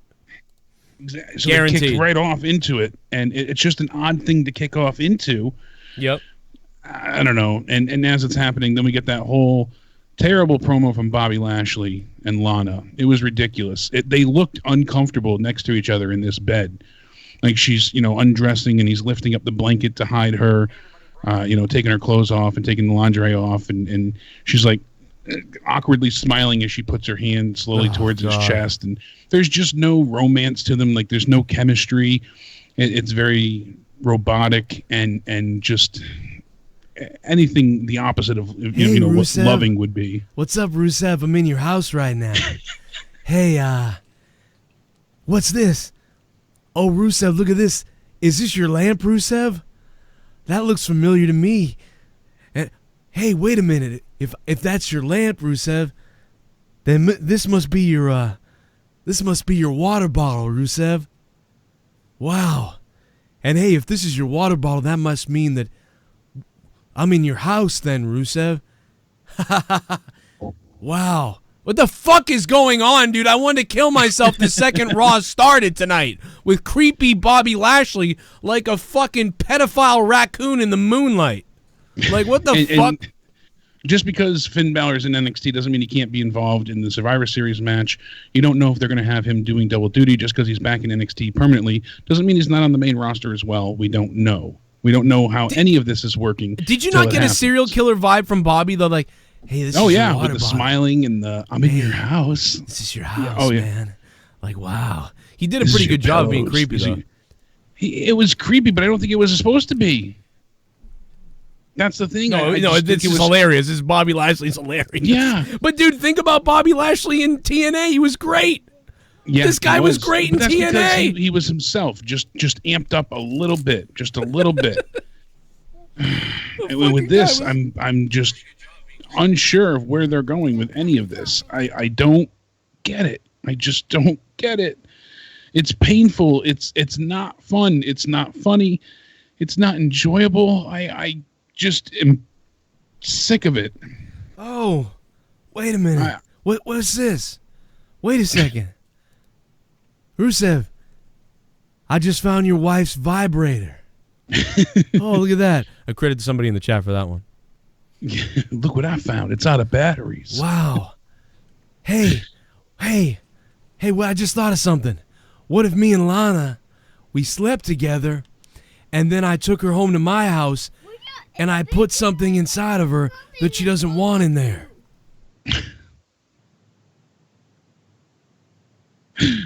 My son just came downstairs, apparently, sleepwalking downstairs. He's just crashing in. What are you doing? Yeah, he did. He just came down here. He woke up in the middle of the night. He told me he had a nightmare. I told him, go see Mom. But the thing is, he walked by his mom to get down here to me. You know, like Leah's right there. So he bypassed her. He wanted a piece of Dad. Hey, look what I found. I found your kids, Rusev. Are you laughing at me? And I'm trying to smile because I have a horrible smile. Bobby has a nice smile. I have like this fucking European smash face smile. So I'm trying to smile. And then they added that swanky porn music, you know, that kinky. Oh, it sounded like a 70s porno. Oh my God. As soon as he holds up the blanket when she starts to take off the robe and all that stuff, they added the porn music in. I'm like, God damn you. Like, this is just so stupid. Yeah, we've it was, seen, but how many times Raw have we done starts. this Lana's with somebody else cheating angle? Yeah. One night in, Toucan Chew we had everything with, before in the cold fish, and it's just tired. It's been done a million times. They just treat Lana like a whore. Lana's that's how a whore. Vince sees her. Even with The Rock, when he made all the comments, about sleeping with her, that's what it is. It's just, oh, look at that. You're blonde. You're a whore. Yeah. I'd like to welcome y'all to Bobby Lashley's House of Cum. That's right. Now, Rusev, I opened up the closet that Lana has here in your house, full of dildos and lube and all kinds of other things. Man, none of this was ever used. But me and Lana, we used every single dildo, Rusev. We even used the double-sided one.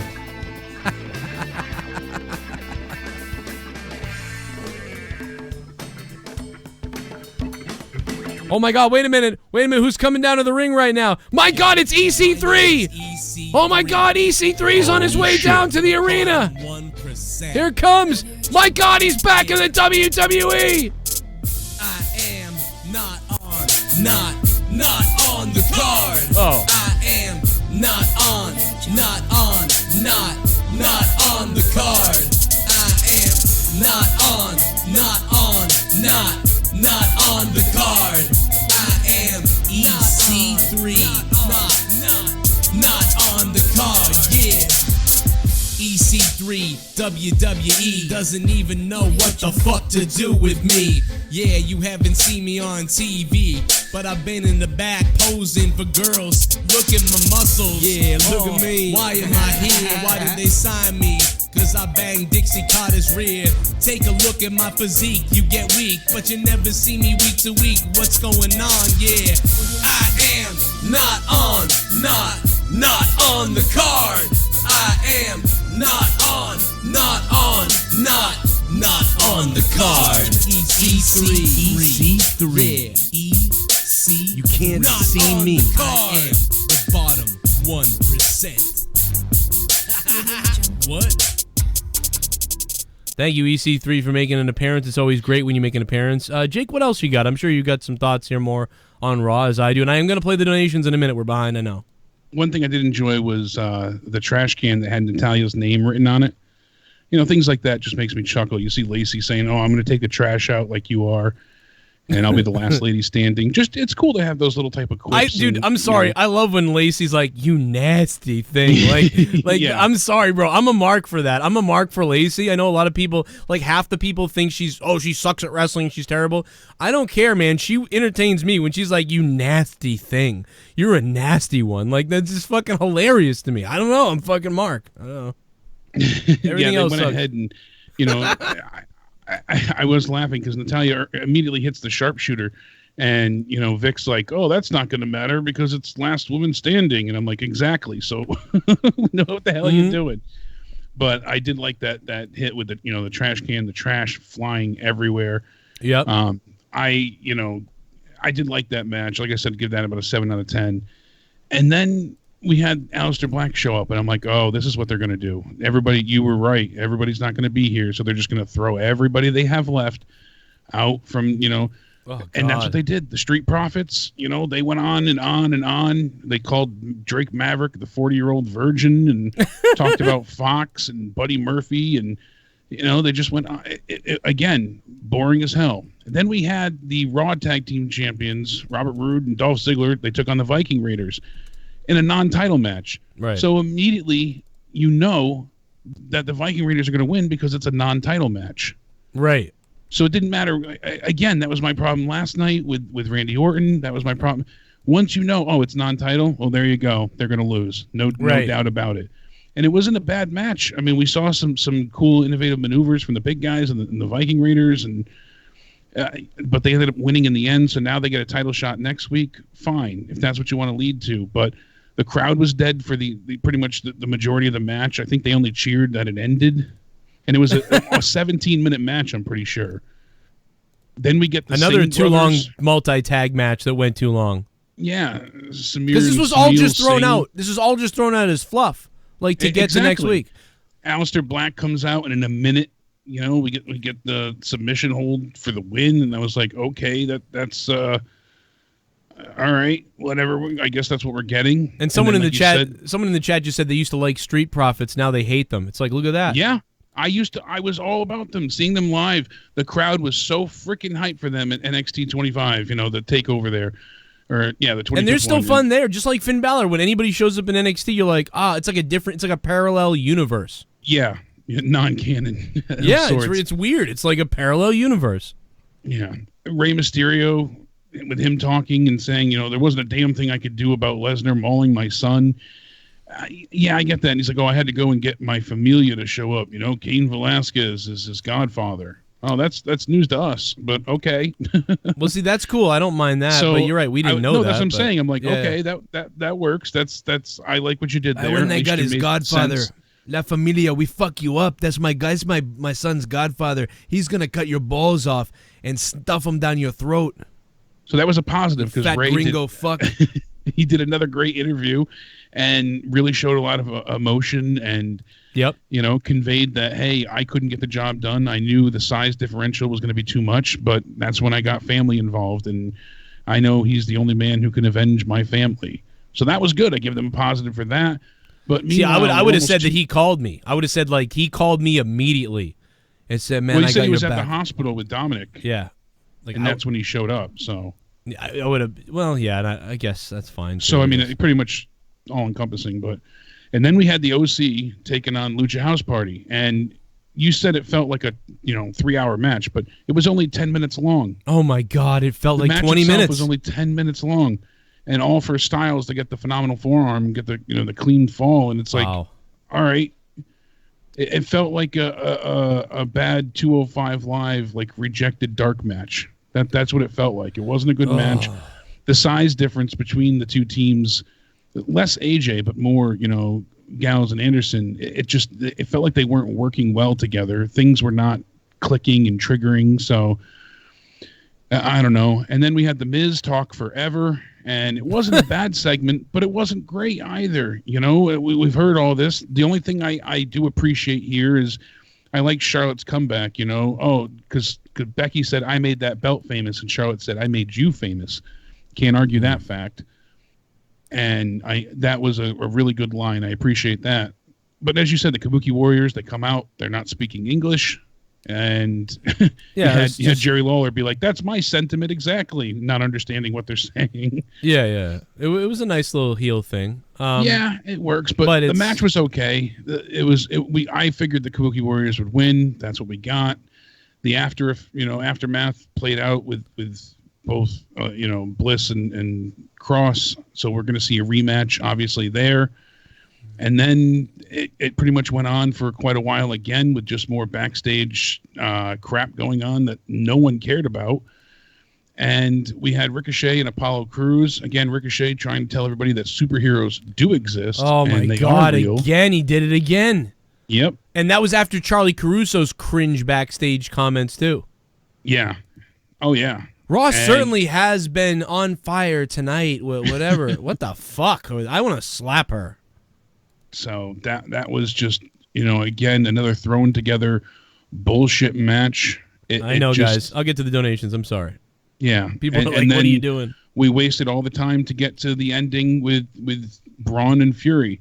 And the only time it really got good was when it was supposedly ending and Braun went backstage, delivered a good promo, and then ran back out. And that's where it really ended. So the pull-apart fights, unless something really big happens, they're usually not great. Unless you give us something new, because it is old ground.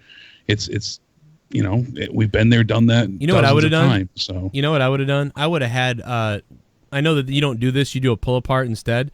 But I thought it would have been cool if he punched Braun Strowman, and Braun slowly fell backwards and then fell, and then hit the ropes and bounce back up so that it had enough time that was like, Jerry Law was like, oh my God, he knocked him out.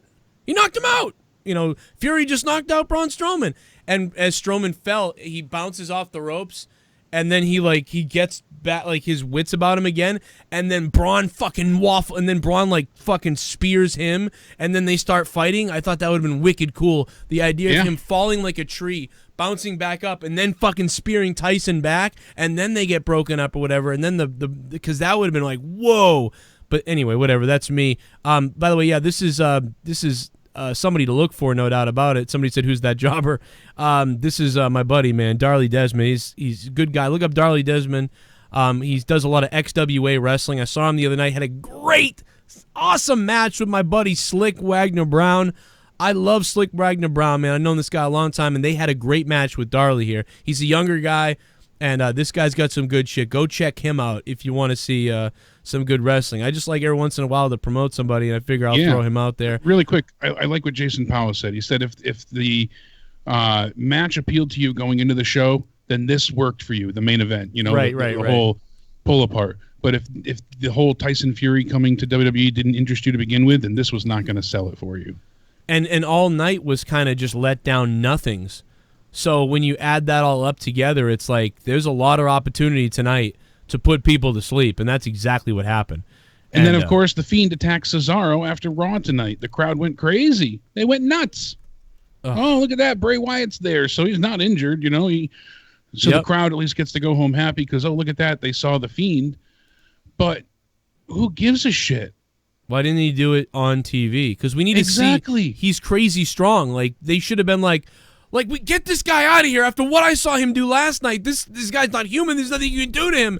And the look on Cesaro's face would be insane because Cesaro would be like, I saw this guy hit with fucking a sledgehammer last night and all these weapons, and now he's coming after me? Dude, you would be freaking the fuck out. Like, you would, that would be something that, and that's what people want to see again. Like, people just want to keep seeing The Fiend. Unbelievable. I believe it was The Miz and Cesaro taking on each other. So. Oh, God, that's a fucking Raw should be a 2-hour show. It's just garbage. 6535. Thanks, man. Raw should be a 2-hour show. Yeah, I mean, it was. But, you know, it doesn't matter. 1 hour show, 2 hour show, 3 hour show. They should put on the best show they can every single week. They can't even put on a 2 hour show. They barely, once in a while, we've had Raws where we were like, okay, that hour was pretty good or that hour was something. But they can't put on 1 hour that's good enough. So it doesn't even matter. 3 hours, 2 hours, 1 hour, a half hour, they can't string together usually more than 15 to 20 minutes of interesting stuff. And tonight they did it again. We saw probably 14 minutes of a last woman standing match that was okay. And dude, when she threw her against the screen, she slid down. I just started laughing my balls off. I mean, we really need someone. I said, there's your half pipe. We've got a new Twitch follower. You finally get to see the half pipe in action. Took my pants off. We're going to wait for these donations to play because we're really behind. I want to get to them. What's up to everybody in the chat? How you doing? Mr. Mike, Sebastian, what's up, bro? Steve Langenheim. Alexander the Great's here. It's good to see everybody in the chat. Lots of old school people, lots of new people. What's up? Didn't watch Grats on the PC. Jake Destiny 2BB. I don't know what that means, but Triple M, thanks for the $2. You get a new PC? Me and Trip got to go ahead and tear it up on Destiny. On the PC? He's been begging me to play. But you can't even get Jake to play PUBG. Yeah. If Seth showed up tonight, he would have gotten the same reaction Ronda got after Royal Rumble. Fans would have hijacked his promo with booze. Renee Rodriguez, absolutely right. And that's why in my video earlier, I was like, none of these people are going to be here. I like what Davon sent us, the clip about, WWE. Seth Rollins went too far with the sledgehammer. But meanwhile, there's Triple H and Vince both bleeding profusely. Yeah. And Triple H breaks the sledgehammer over Vince's head. Or Mankind off the cell, through the cell. Yeah. Boss Man hanging from the cell. Sledgehammer itself. Yeah. Yeah. I mean, I get the swinging of the hammer is a little different, and whatever. And they didn't bring the referee up at all tonight. That's the one thing I was surprised about. I thought tonight was going to be about, like, how the referee screwed up and wasn't supposed to stop it, and it was his fault. I thought they were going to scapegoat a ref. They didn't do that. That did surprise me. Didn't watch again, lol. It's incredible though. Seth is basically what Roman was after the 2015 Royal Rumble, which is unreal to me. Vince truly doesn't get it and needs to fucking go.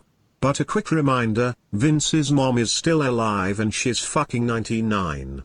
The Soundwave 92, that is a great point. Vince's brother is in good health. Vince's mother is in somewhat good health. Not good health, but in health. Shit bomb. There's some genes there. This show was a total joke. I watched football game and Yankee game and every time I turned Raw on I immediately shut it off. They need to put this show on Nickelodeon. How do they think this was a good? This company is so done. 0 out of 10 show. AEW. Joe Cosentino, thank you very much for the $5 and becoming a $5 shit bum. Obviously, I can't watch the Yankees. I mean, what do you want me to hurt myself? But the football game would have been a good choice, no doubt. This was a waste of a show. I'm only giving it some credit because of Lacey and Natalia's effort. I'll give it like a 2 out of 10, but I wouldn't give it much more than that. Somebody suck him off. New York Giants, Frank 87, baby. Somebody suck him off. Oh my God, New York Giants, you're going to kill my Patriots. Oh, not the Giants, not the Giants. Somebody suck him off. The Browns are bums and that Charlotte/Becky segment was another pre-programmed robotic nauseating segment. Right.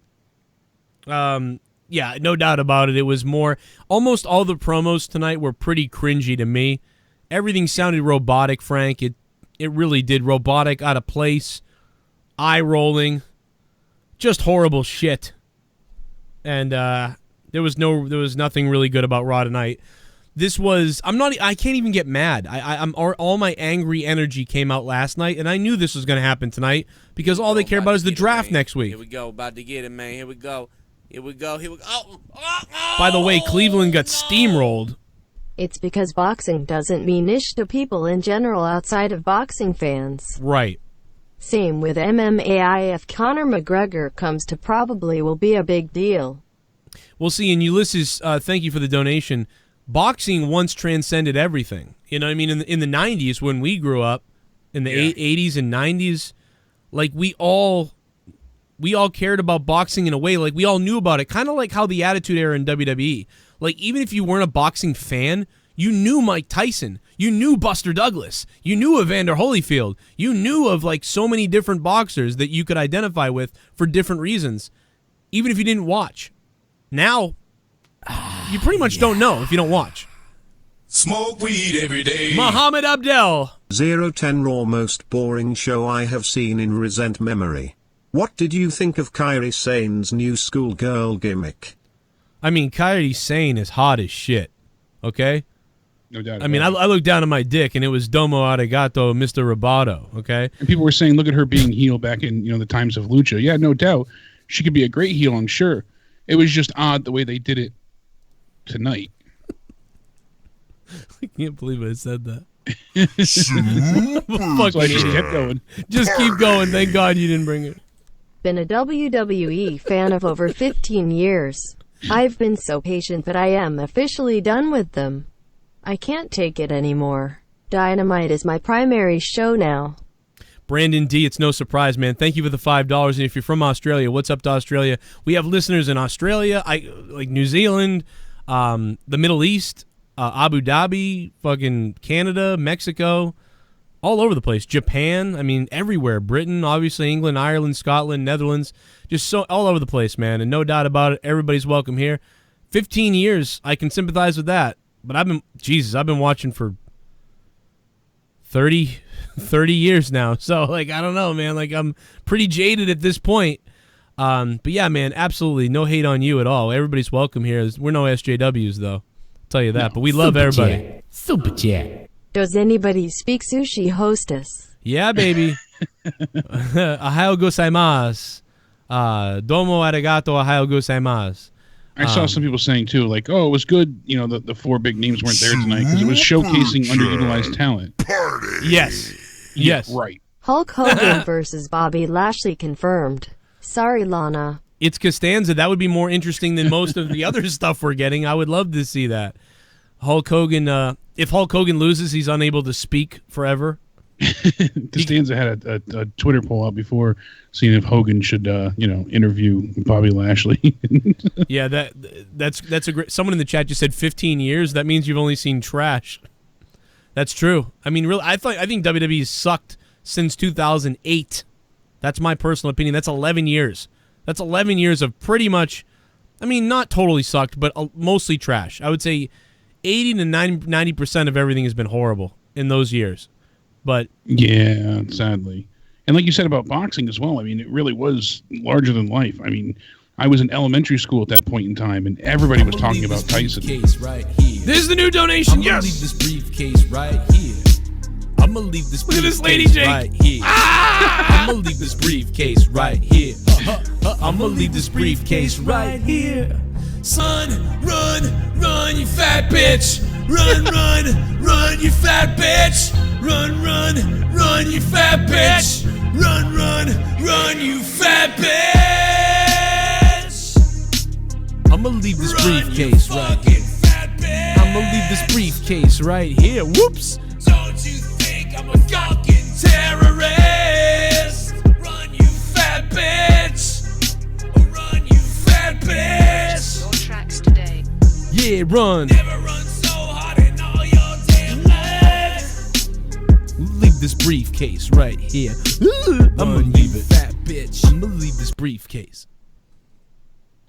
Yo, everyday. Oh my God, everyday jam. Everyday Jam with the new $19.84 donation. 1984, the year I was born, and the book that represents what we're all going to become in the next 10 years, it seems like, in America, and maybe throughout the world. Everyday Jam, thank you for dropping the new 1984 donation. I appreciate that. It's always fun to just leave a random box or briefcase or backpack out in public and run away from it and see how people react. Give it a hell yeah! EC3 is not on the show. This Raw sucked hard. I give it a pissed off's pack out of 10. Thank you, Merge. I appreciate that, man. An X-Pac out of 10. X-Pac, one of the only guys to keep it real on the WWE watch-along the other day. Dude was literally trying to keep kayfabe the entire thing. Like, wow, like, how's he going to recover from that? And he'd look over and he'd smile because he's just trying to keep kayfabe. And then he fucking flipped out at the end for real. He couldn't hold it in anymore. He was like, a little bit of the bubbly. Want some bubbly? A little bit of the bubbly. Joe, how do you think Eddie would fare in this era? How do I think Eddie would fare? He would fare great in AEW. And in WWE, he would probably be... Because everything that happened then is happening now, but like in watered-down bad fashion. So all those like Latino heat and all that stuff, like it would be watered down. So you'd be like, wow, Eddie's cool, but he was way better back then. So even he wouldn't be that good because he'd be watered down, just like everybody's watered down. But if he went to AEW, oh man, I'd love to see Eddie Guerrero in AEW now. That would be fucking awesome. Super chat. I am pissed all we got for Bray was a recap. Yeah. Avery, thank you for the $2, man. And yeah, that's all they were willing to give you because they just want to get to the draft. They treated you like shit. Bakersfield, they counted you on you being on drugs and high. Is it me or is the big mouth Snapchat filter always on Charlie Caruso's face? I want those lips on my cock. Oh, man. I think she might be a lesbian. I don't know that. JSO 2000, thanks for the 316. And I'm only telling you that because I think that means she's off limits for you. Jake, do you remember if she's a lesbian or not? No. I don't remember. I don't think so. You got a lot of people seem to like the new donation, so thank you for that. It's pretty good. Party. Jay Giles. What Brock to crush Wyatt now? What Brock to crash Wyatt now? What? You get that? What Brock to crush? Oh, you want Brock to crush Wyatt? Yeah, because, I mean, Brock crushed Kofi. Why couldn't Wyatt crush Seth? You know, just all of this stuff adding together is just ridiculous. It's just not good. It wasn't well thought out at all. It was thought out through Vince McMahon's brain of, hell, here's what we're going to do. You know, that's basically all it was. Adam Cruz says she is. 9-6 in the chat says she's not. I'm not sure. That's why I said I don't know either which way. I don't know, man. Yeah, I don't really know. I do want to give credit to Roger That, who was there tonight. He was the one that originally told us that it was Miz and Cesaro in the dark match. Miz dominated the match, and then the Fiend came out and attacked Cesaro, then left. About to get it, man. Here we go. So, about to get it, man. thank you to awesome. Roger That. Here we go. Oh, thank you, bro. Oh, no. When's the next NXT takeover? I need great exciting wrestling and to look at Io Shirai Dakota. Kai and Bianca's sexy butts and pretty uteruses plus AEW. I'm a huge Bianca Belair fan. Bianca Belair, I love her style. Her wrestling style is going to... Ulysses, thanks for the donation. The $5 super chat party. You are going to see Bianca Belair is going to translate to the main roster well. She is definitely that WWE main roster classic WWF, WWE type wrestler. She's not this high-flying, crazy, like, indie girl, but she's great at the typical WWE style. She's going to match up with Lacey Evans potentially well on the main roster. Those women, just my types, especially Io Fine Clit. Yeah, Ulysses, thank you very much, man. I appreciate that donation. And yeah, I just love Bianca Belair. I love this girl. I don't care. I know she's whatever the fuck. I just love her. Bianca Belair, and she's hot as shit. I think she's hot. Her, like, spunkiness, like the spunkiness, her attitude, I just think that's fucking, I don't know, man. I want her to, like, slap me around with her hair and shit. Somebody said, Joe, you always take yourself so seriously. You think you're better than everybody else. No, I don't, and I'll prove it to you right now. I have a clip of me interviewing Paul Jourdain that I put up on Twitter when he was the champion. I look like a full-on fucking dorko fuck interviewing this guy. Granted, I think we're doing a better job than the WWE backstage, but listen to how fucking hilarious I am. I look like a fucking... Somebody said I look like a Keebler elf. I do. I look like a fucking Keebler elf. All-Star Wrestling with the first ever New England All-Star Wrestling champion, the Endgame, Paul Jourdain. Paul, what's it been like for you? Becoming the first champion of a company is always pivotal, and it's always a historical moment. How does it feel to have that feather under your cap? I have been working for this for well over a year. I have been fighting tooth and nail, struggling just to get the opportunity. I look like a Keebler elf. To become the first ever New England All-Star Wrestling heavyweight champion. And after a brutal war with Brandon Locke, I earned myself the heavyweight championship. And now one thing you need to understand. Josh Briggs and Paul Jourdain had a pretty good match, pretty funny match. I hope it airs soon. It's supposedly going to air soon on iPay-per-view on the Title Match Wrestling Network for all New England All-Star Wrestling. And the match with Josh Briggs and Jourdain for the New England All-Star Wrestling Championship is hilarious, the way it starts. I'm telling you, it's funny. And I got to call it, too, which was pretty fun.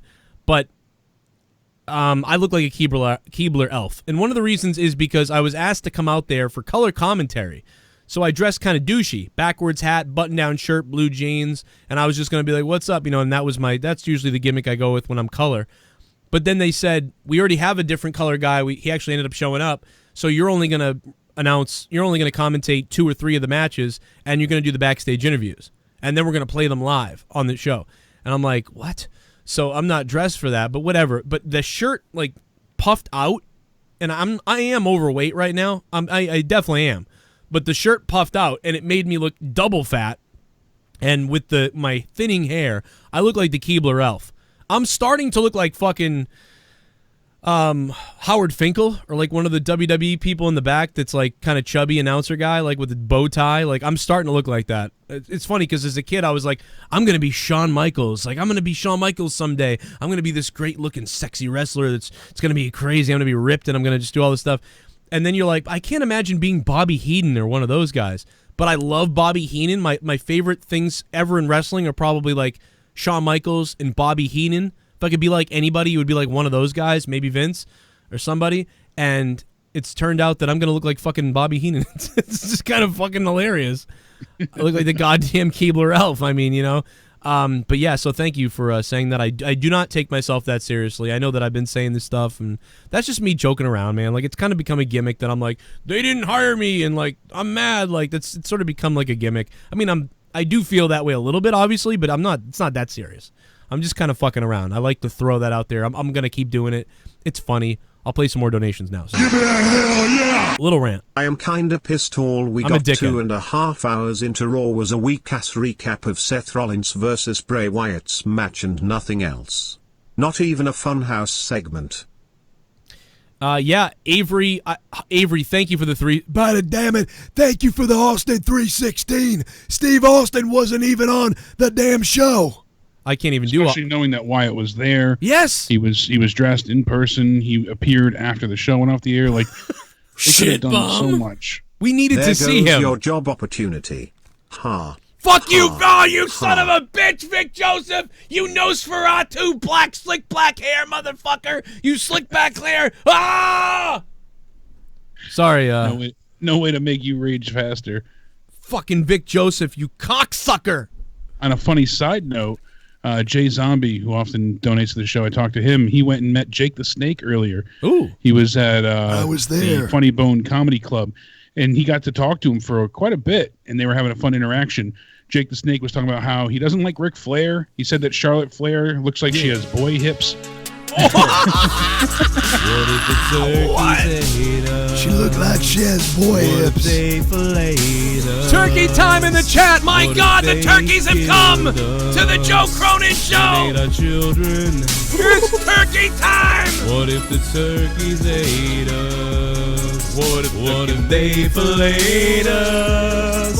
If the turkeys ate us, and if they had to hate us, the Thanksgiving was a little bit different. Instead, the turkeys ate us. They gobbled us apart, but first they'd eat our nuts, and then they'd eat our bud. The turkeys ate us. What if the turkeys ate us? What if the turkeys ate us? What if they ate our fucking nuts? What if the turkeys ate us instead of mashed potatoes? Instead the turkeys ate us.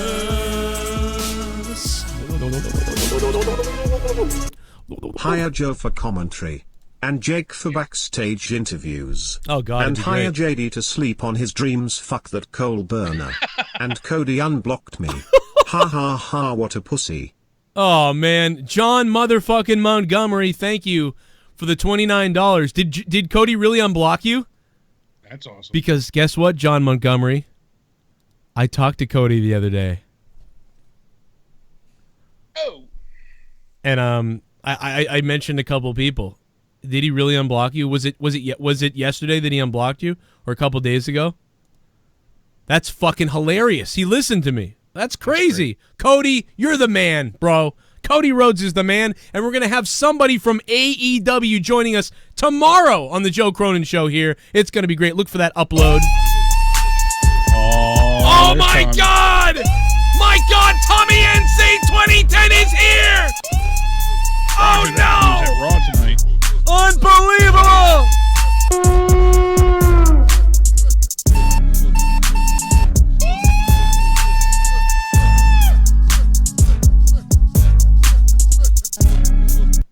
Hey Joe was at Raw tonight, it was okay. Also I wanna say F you to that fat whale lady worker to stop taking pictures when everyone else was going it in front and side of me. Love ya, Joe. Oh my God, Roger that. Thank you for the 2010, man. Appreciate that as always, my friend.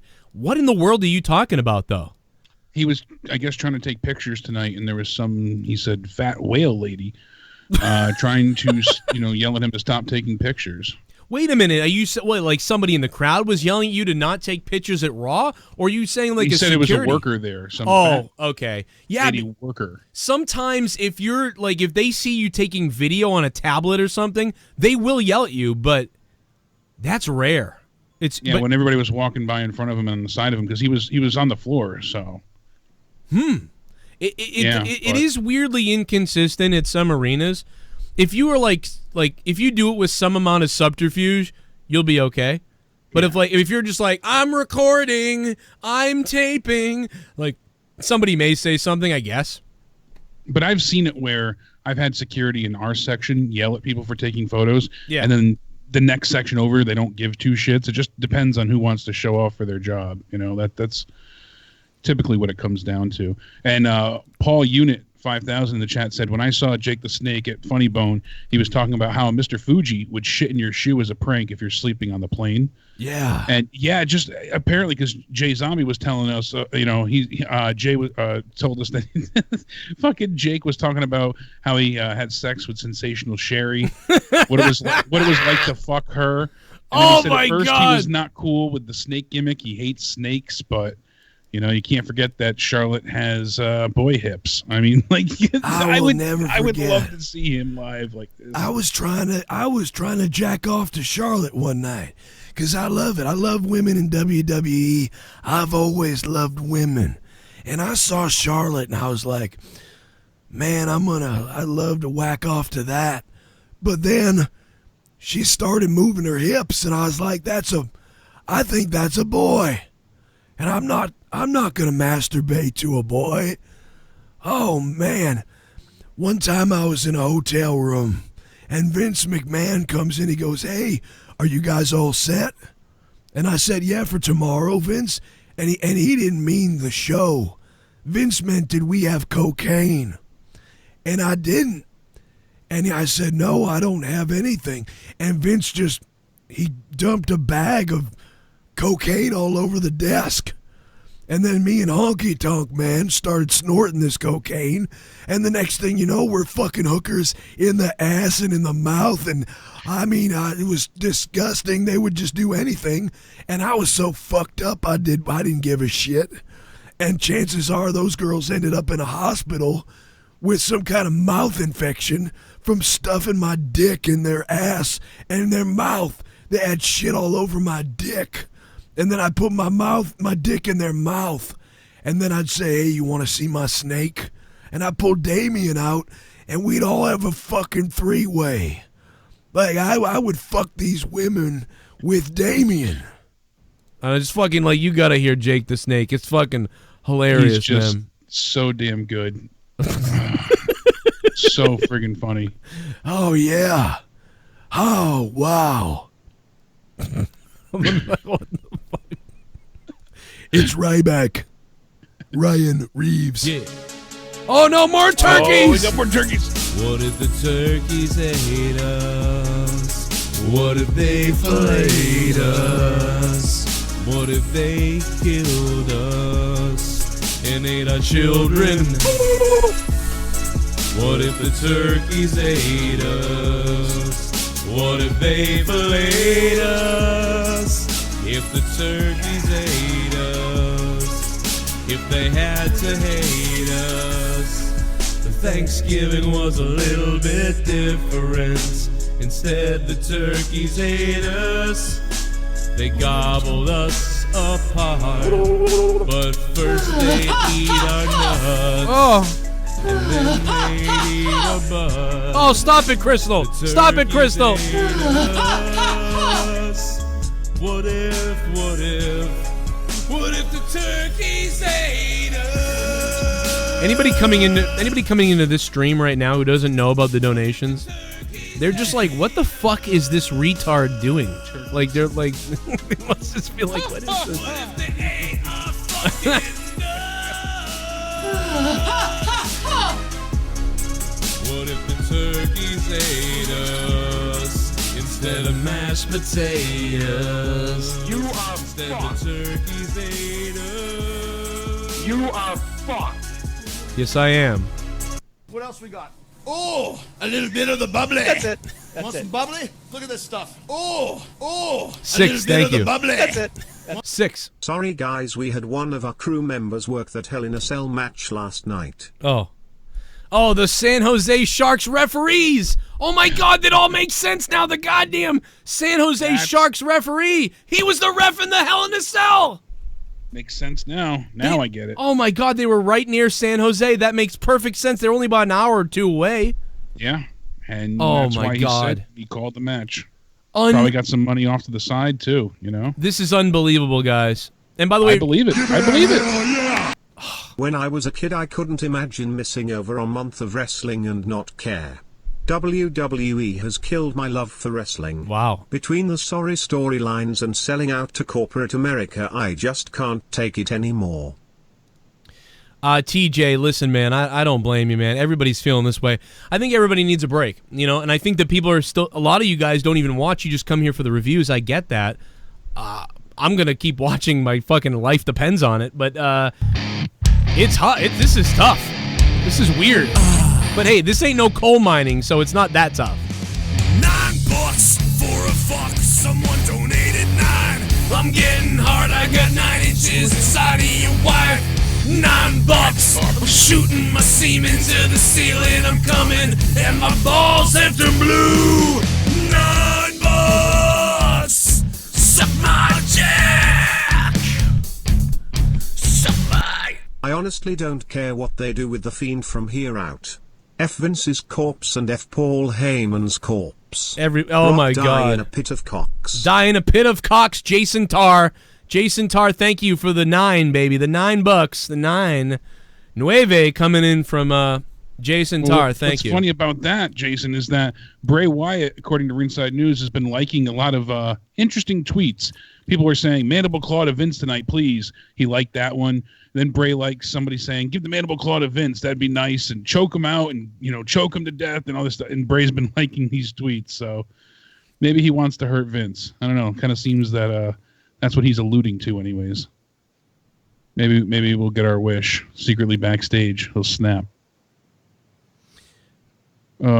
I wonder, you know, side note here, non-wrestling related, but Tommy really likes Trisha Paytas. You know, yeah, dude, I've been watching this for hours. I'm dying. I was trying to save it for tomorrow for Throwdown, but you got to mention it.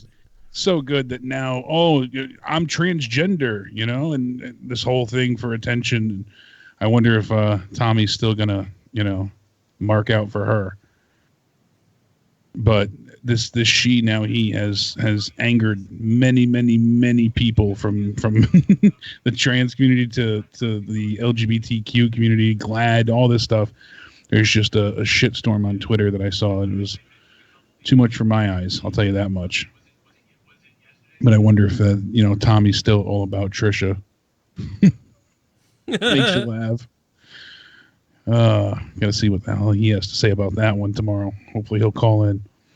Absolutely, man. By the way, yeah, it looks like Cody Rhodes unblocked a lot of people. I think it should be a news story almost. I think it's good. That's great. I think it's a good idea by Cody. I think he's trying to, obviously, anybody he blocked, he just wanted to clean the slate with anybody. Oh, wow. It's Christmas time. I gotta clear something up, but it's Christmas time. It's Christmas time. Gotta get the gifts. Santa's on his way. I wanna make a porn in Santa's sleigh. It's Christmas time. It's Christmas time. Let's get it on. It's Christmas time. It's Christmas time. It's a Christmas song. It's Christmas. Come on. Is this a rock concert or what? This is a fucking Christmas song. It's Christmas time, motherfuckers. I wanna fuck Mrs. Claus.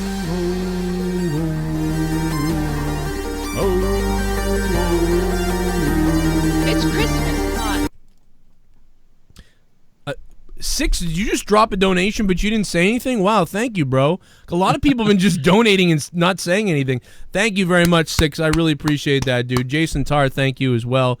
And, yeah, I think that Cody Rhodes just mass unblocked like thousands of people. I think he wanted to make sure he could reach anybody he could, and probably going forward, if someone's a dick to him, he'll block them. But what? Oh, my God, what is going on, Jake? We got the turkeys again. Big night. My God, Jake. Oh, my God, Jake will actually get paid tonight. This is crazy. Turkeys everywhere. Everyday Jam. He is the top. What if the turkey really wants to make sure that title is his. He is the top donator of the stream with a $200 bomb earlier. And now, once again, Everyday Jam is bringing us the Gobbledycocker. Thanksgiving was a little bit different. Instead, the turkeys ate us. They gobbled us apart. But first they eat our nuts. Hang on, caller. I'll get you in a minute. The turkeys ate us. What if the turkeys ate us? What if the turkeys ate us? What if they ate our fucking nuts? Yeah, I got that Blumpkin. What if the turkeys ate us instead of mashed potatoes? Instead the turkeys ate us. This is a weird show right now. I will say that. Everyday Jam, man. I can't thank you enough, guys. Thank you for the donations. If you want to donate, the link is down below. Streamlabs, Twitch alerts. You can do a super chat if you'd like, but obviously, very, very thankful for you guys dropping these donations. I also have 30 hours of bonus content a month on my Patreon. So get on over to Patreon, including the Corrupted podcast every week is recorded and put up there on my Patreon. 370 of you guys are over there. There's content available for you from the $1 a month, and then there's people that are producer level in the $25 producer levels. We're going to shout them out in a few minutes. And I just, real quick, I don't want to, whatever. The bottom line is you guys, without you guys, the show's fucking over. So thank you for all the donations tonight, and thank you for becoming patrons and all the bullshit, and you guys going to the sponsors pages, buying t-shirts, whatever the hell you guys do to keep this on the air. Thank you very much. Thank you, thank you, thank you. Otherwise, we're fucked because Google is fucked now, and they don't pay shit. You showed that on before on Twitter. Oh my god, dude! I fucking shared. I was like, every video is demonetized. It's fucked up. I mean, this happened to everybody. But not just the live streams. You know, the actual news pieces that you upload that don't have swears, any swears or copyrighted content. Nothing. It's just weird. Immediately demonetized. There was a time when we were doing $100 a day in ad revenue. Now I do about $6 a day in ad revenue. It's fucking crazy. But it's happening. It's everybody. Everybody's dealing with this. I was talking to my buddy Jeremy from the Quartering a little while back, and he was showing me some of his analytics, and I was like, God damn, man, even you're so fucked. And he gets like 300,000 views a video. It's insane what happens to him. Let's go to 936 on the line. Joe Cronin. Yes, my friend. This is Vic Joseph. This is definitely Vic Joseph's dad from Egypt. This is Vic Joseph. I hear you do not take kindly to my commentary. Is this true? Is this Vic Joseph or a Russian mob boss? It's the vampire Vic Joseph. Oh, it's the vampire? The moon's out. Wait a minute. So you don't care now that everybody knows that you're Nosferatu. You're just coming right out with it. Oh, you vampire fuck! You Count Chocula motherfucker! Joe Cronin, I want to suck your cock. You snow bunny son of a bitch! You cracker, mayonnaise, Nosferatu, snow bunny fuck! Joe. Yes. I want to talk about Trisha Paytas and Tommy, North Carolina. Okay, Trisha Paytas, yes, she's changed her sex, I guess. She's a... Yes. What is she? A female to a male. It is very controversial. It's official. Tommy wants to have sex with a male. Let me hit him up and tell him. I heard he wants to fondle her grundle. Oh, Tommy, you want to have sex with a man? Trisha Paytas is a man. Did you know Trisha Paytas is a man, Tommy? Fuck Drew's wife.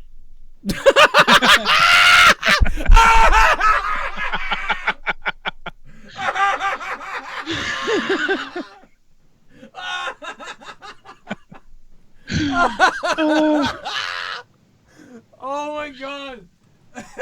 What a way to throw that in. Oh my god, dude. Oh, fuck your wife. Oh my god, that was fucking hilarious. See, that's how you fuck around. That's funny as shit. I'm gonna die, dude. Oh man, I can't breathe. Fucking that was pretty fucking funny. That was funny. On my whale call. I did just send Tommy a message saying that. I'm like, you realize? Yeah, we'll see what he responds to that one. Like, no, Joe, you're just being mean. Tomorrow night on my Trisha's now goes by T. T P-tits.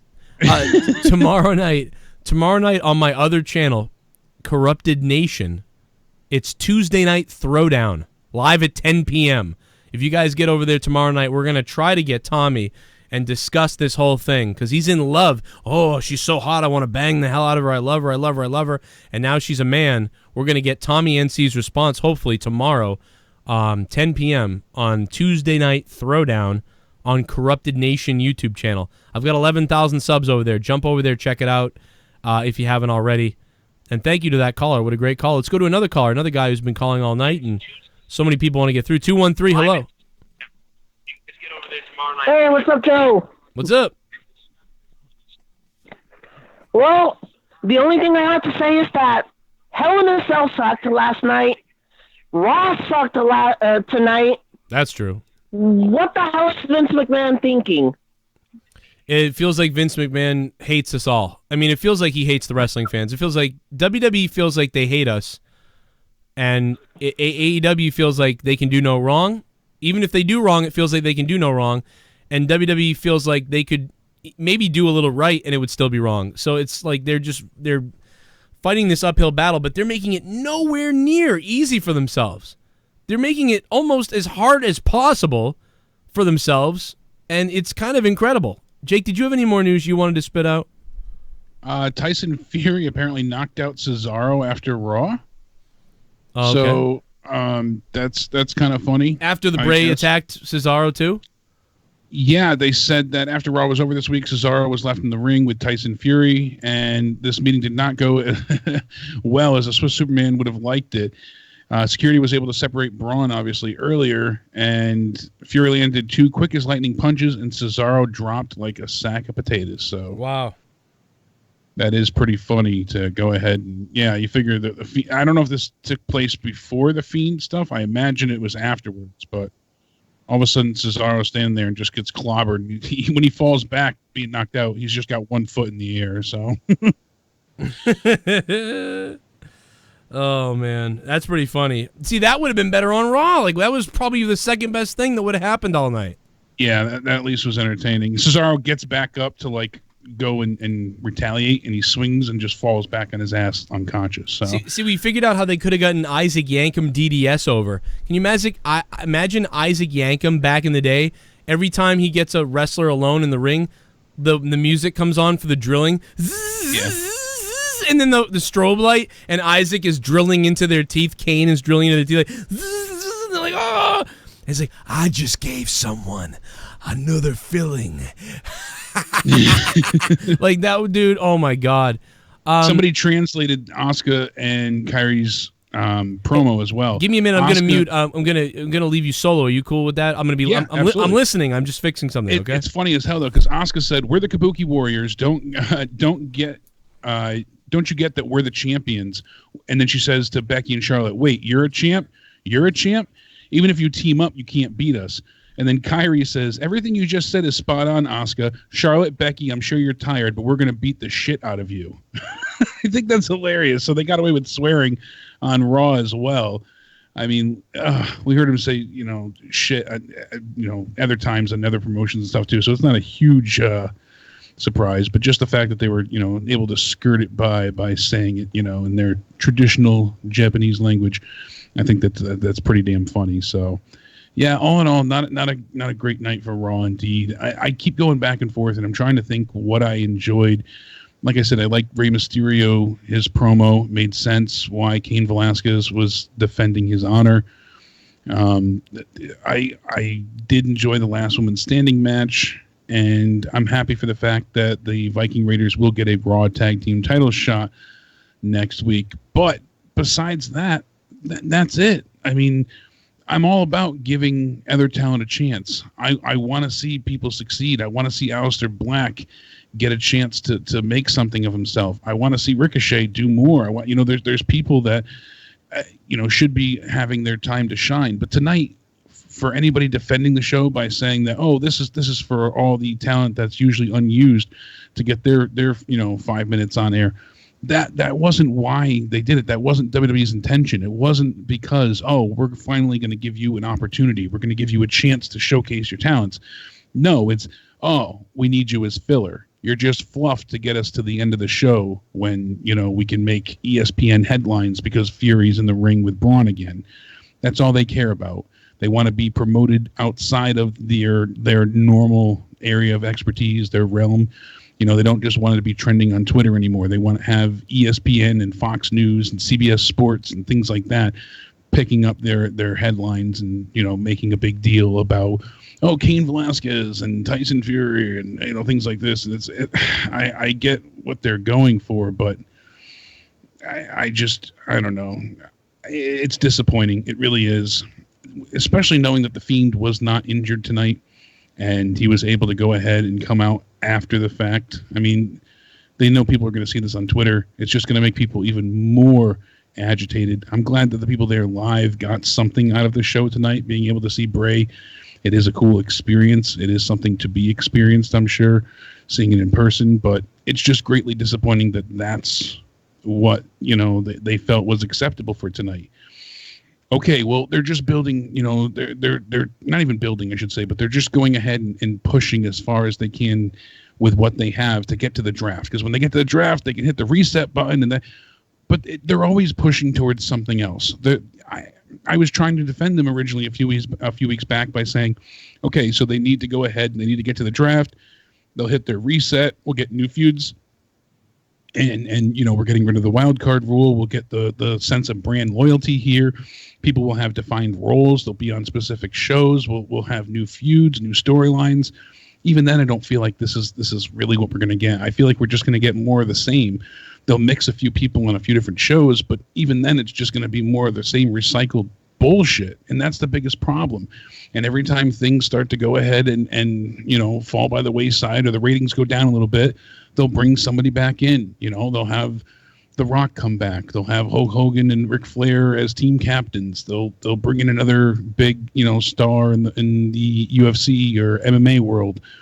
That's their common trend at this point in time, rather than building and using and utilizing the talent that they have. You know, Braun has lost so many matches, and he's come out, you know, far behind what he should be because of all the times that he's lost at these big opportunities. You know, when he faced Lesnar, he lost. When he goes ahead and he goes for the title, he can't get the job done. He gets the Money in the Bank, and he screws himself out of it.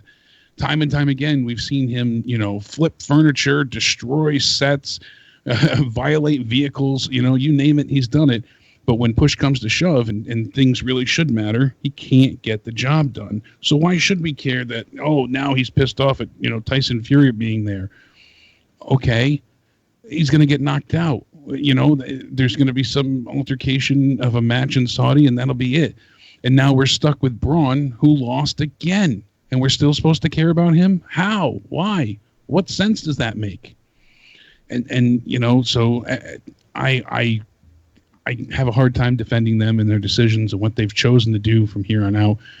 You think about it, I was trying to be positive and look at the glasses half full. Okay, you know, they're waiting to get to Fox. Once they get to Fox, they'll have their separate shows, and we'll get the brand split. And they're always waiting for something, though. All right, they just need to get to SummerSlam, because when they get to SummerSlam, they're going to have, you know, Bray will finally have his first match, and then we'll get some real feuds. And okay, that happened. Well, now we just got to get to, you know, we just got to make it to the Fox debut and then the brand split.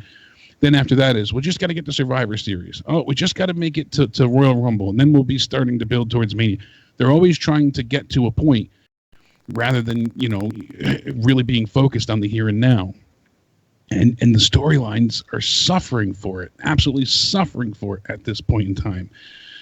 I mean, if we look at what we're supposedly getting at Survivor Series, it's more of the same. It really is. We're getting a traditional 5-on-5 match, and it seems, you know, that we're even if, you know, Finn might be replaced if he can't compete because he's on NXT, if that is an old listing, but it seems like Roman Reigns, Kevin Owens, Aleister Black, Finn Balor, and Daniel Bryan being on one team, taking on Braun, Ricochet, Rey Mysterio, The Miz, and Drew McIntyre, that makes sense. It's Team Raw versus Team SmackDown, you know, and that's what's going on at this point in time. So people could move, but it still will probably likely be those 10 participants, even if they're on different teams and switch things up.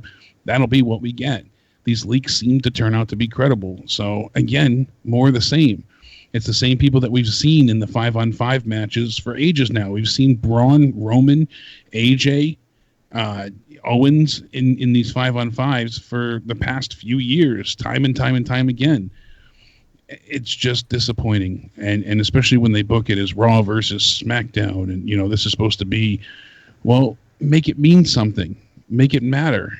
Whichever brand wins gets the main event WrestleMania. It gets to go ahead, and if SmackDown wins this, then their belt gets the main event Mania, or their superstar gets to be number 30 in the Rumble, or make it matter. I still like the idea of like a trade, like you win a trade.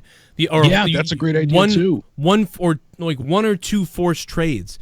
So whoever wins, you get a forced trade. So at some point, like Fox or USA can say, we're taking this guy, and it can't be champions, but it can be anybody but a champion, and that would be like, wow, that's meaningful. Like, so Raw or SmackDown has that.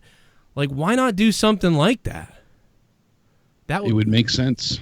It'd be fun to do that. I mean, some people have said no, but it's better than nothing.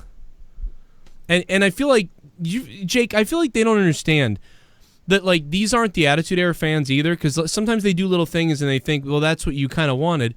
But they don't understand that it's not that. The fans nowadays, they want quicker results with stuff, like quicker stories. We want good stories, but we want stuff that kind of gets to the point quicker than ever.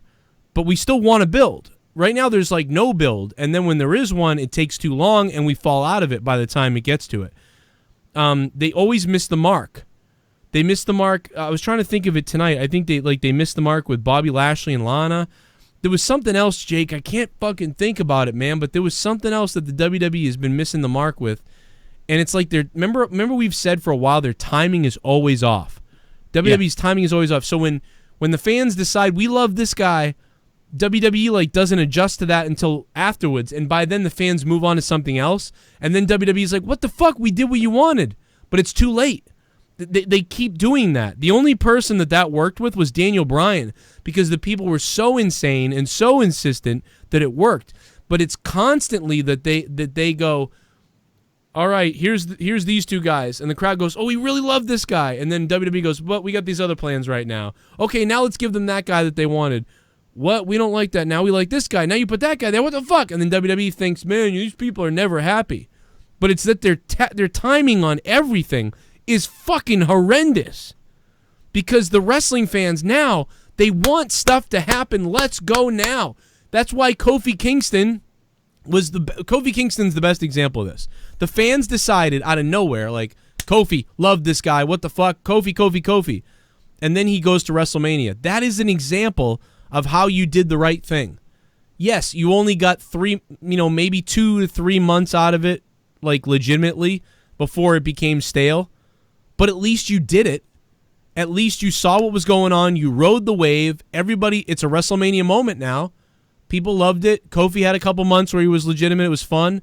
And then he became stale. Daniel Bryan said it was one of the highlights for him in his career to have that moment. I know, man. And how powerful it turned out to be. Like, dead serious. And like, forget all the SJW stuff about, and God, I hate to say this because I know there's going to be people that roll their eyes, and I've already said this, so I don't care, but I'm not an SJW, like, fucking, we need a black champion, like, white people suck. Like, I'm not one of those self-hating people. I don't think that way. I'm not like that. Bill Maher went on a recent rant about that, and he's dead on correct. I don't have this weird guilt about all this bullshit. But I did think, like, this is going to be interesting when Kofi wins, because this is pretty historic. But I kind of didn't, I cared, but I was kind of like, whatever. But this is going to be kind of historic if Kofi's able to win and he wins this championship. That's going to be kind of crazy, finally at WrestleMania. And this has all come out of nowhere, seemingly.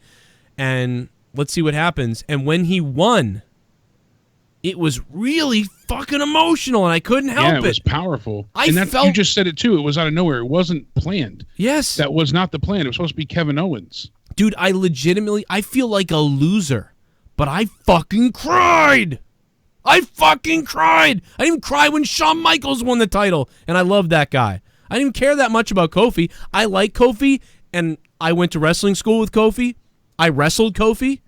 And so, like, there was a little bit of that, like, oh my God, this guy I wrestled one time, only once, but and knowing him a little bit back in the day, like, oh my God, he just won the WWE World Heavyweight Championship. I can't believe it. But then like to see that like a black guy won and like, oh my God, this is really happening at Mania and all that other bullshit. And I'm like, oh my God, I'm one of these fucking SJW idiots.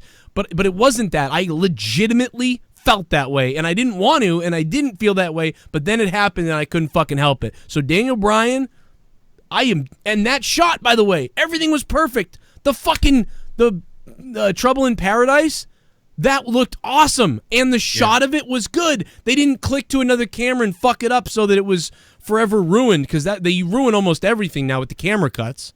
Yeah, there wasn't 5 angles of it. It was just one camera on the action. Yeah. And the image of his sons being in the ring with him and throwing away Daniel Bryan's vegan title and getting back the WWE Championship that we hadn't seen for months and months. There were so many poignant moments to that moment. It was just a testament to wrestling. Finally, someone did it. Finally, this happened. This has been such a terrible. No, I'm just kidding. But no, seriously, it really did get me. Listen, I don't care. Like and by the way, the older I get, the more like sad about everything I get. I don't know what the hell's wrong with me, dude. But the older I get, the worse it gets about everything. But literally, I mean, the problem with after the fact was with Kofi, everybody soured on him because he couldn't face anyone really essentially legitimate, and by the time he did, it didn't matter, and it fizzled out into nothingness, sadly. And then they end it in such an anticlimactic way. They literally killed him in 3 seconds flat. And this is part of the problem I was saying before too. It's like, all right, so once we get Kofi as champion, it'll be different. Oh, okay, no, it's not. Well, they're focused on the Saudi show after Mania, so we just got to get through that. Once we get through that, now we just got to make it to SummerSlam. Well, now we just got to get Paul Heyman and Eric Bischoff. They're going to save us. They're going to be great. They're going to make a difference. They're going to come in. They're going to write new stuff. Paul Heyman's not going to let this bullshit fly. Neither is Eric Bischoff. When they get hired in July, they take over in August. It's going to be great. All right, well, we wanted them to come, but they're here now. We just need them to transition in. So after SummerSlam, they're going to be doing their own thing. It's going to be great. Okay, that came. All right. Well, now we just got to make it to Fox, because that's when Bischoff will actually get to do things. We just got to wait till we just got to get through the draft, Joe. Once we get through the draft, it'll be all right. Well, it's not the draft. It's Crown Jewel they're focused on. So once we get past Crown Jewel, we make it to Survivor Series, we'll be okay. All right, they fucked up Survivor Series. We got to make it to the Rumble. Once we make it to the Rumble, then we'll be okay. All right, we just got to make it to Mania. When we get to Mania, this is the fucking problem. Dude, you literally just summed up the last 2 years of us on this channel. That's what we've been doing. I keep trying to justify their bullshit. I mean, I hear myself. I go back. I listen to it. I'm trying to be hopeful, glass half full.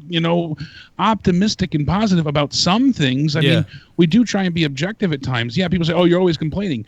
Well, at least when we see something we enjoy, we tell you why we liked it, what we liked about it. We don't want to come on here and bitch, whine, complain, and moan. No, we want to enjoy it. But when they give us things that are just so mindless and painful to the point that it hurts your brain, I can't help but feel like, why am I doing this? If it wasn't for the fans, I know I wouldn't be watching. I know you wouldn't.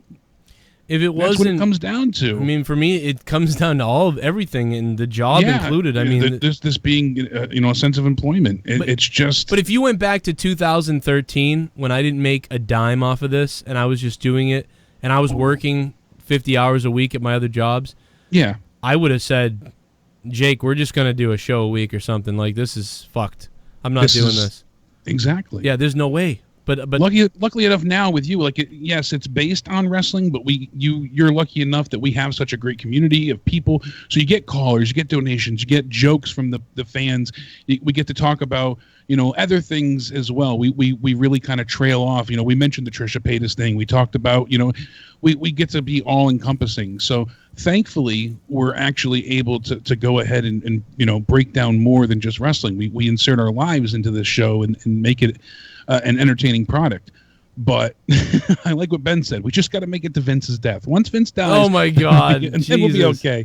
I'm gonna feel. And what's funny is we're all gonna be like sad as fuck when that happens. Oh, I know. I don't want. That's what's crazy. I just wish he would step down finally. You senile bastard. You're out of touch. You don't know what you're doing anymore, and you were a genius. and great beyond your years for so long, but the time has come to just step back. And he's just going to get older.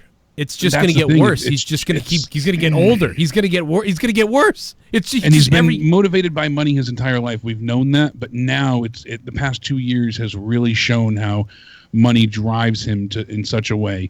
But besides the XFL, we see it with the Saudi and the Fox deals, and how Fox wants so much control, and they're getting what they want. We heard a year ago that they, what I said sure as shit it's going to be a 4.0 or rating. They got it because that's what they built towards. Yep. I said to you, they said they want Brock as champion. We got it the same night they premiered. Fox has a say, and they're gonna have more creative control than Vince does soon enough. I guarantee it. Potentially, yeah. He sold his soul to another devil. Yeah, well, I mean, that would put him out of creative control in many ways. So that's going to be the dynamic of him trying to get over what he wants to do, and then these executives saying, "This is what we want." That's going to be the interesting thing from Fox. Be real interesting. How much when that bullshit? comes to What's Fox going to feel like if the SmackDown ratings go back to what they were or worse? Like, how are they going to react then? Because right now it's a big love fest. But what's going to happen? Oh, shit! Oh, yeah. What if the turkeys hate us? The fucking turkeys are back! What if they fillet us? John motherfucking Montgomery! And ate our children. What if the turkeys ate us? What if they filleted us? If the turkeys ate us? If they had to hate us? Thanksgiving was a little bit different. Instead, the turkeys ate us. They gobbled us apart. But first they'd eat our nuts. And then they'd eat our butt. The turkeys ate us. What if the turkeys ate us?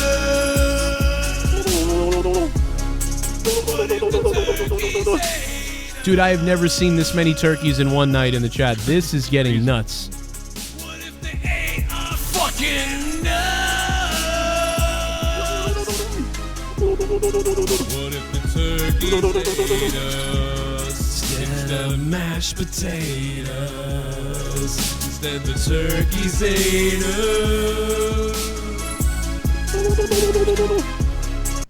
You ain't the Turkey King. I am. Oh. Get your shit right. Ask Tommy who harasses him daily. King Turkey motherfucker. Wow. John Montgomery claiming to be the guy that harasses Tommy NC every day on his phones. John motherfucking Montgomery. John motherfucking Montgomery, that's right. John, thank you very much for the $29 donation turkey drop. I had to pay my gas bill, so this is very helpful. God damn it. I'm on one of those plans that no matter what, it's $250 a month. Yeah. Crazy. Well, it's crazy when you look at the bill and you realize for the last 5 months you didn't use much of any of it. You're no, like, and then the months that are $600, you're like, well, I'm so glad I have this. Yeah, it ends up just balancing out anyway, but... Yeah, but at least it's not a shock to your system when you get a huge bill all at once. My electric bill is nuts. Oh, I can only imagine. Oh, look at this. Oh, look at that. Oh, my God. Moo. Oh. Moo. My wife.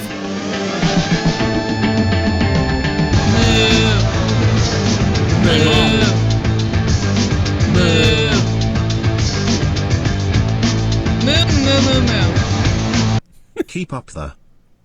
Keep up the cow, baby. 6,535. Thank you for the $35 cow donation. That was from Monetize This, I think, like 4 years ago. We got my wife to say moo a bunch of times, and then I put a song behind it. So thank you very much, Six, man. It's a party in the chat right now. It's a late night party going into 1:40 a.m. here on the East Coast in Boston. It's and Jake's out there in Connecticut. Hell. Mm-hmm. I love you, Connecticut. Love New England. We just love New England out here. That's all. Jake's a part of New. Oh my God! What is going on? What the fuck is going on? What if they filleted us? What if they killed us? Oh my God! And ate our children. Let's get more clips of my wife. What if the turkeys ate us? What if they filleted us? Here they are. If the Right, they're nice. turkeys ate They're us. fucking beautiful. They're fucking wicked awesome, man. That's right, they're nice tits. They're Sounds fucking beautiful. They're fucking wicked awesome, man. Instead, the turkeys ate us. They gobbled us apart. But first they'd eat our nuts, and then they'd eat our butts.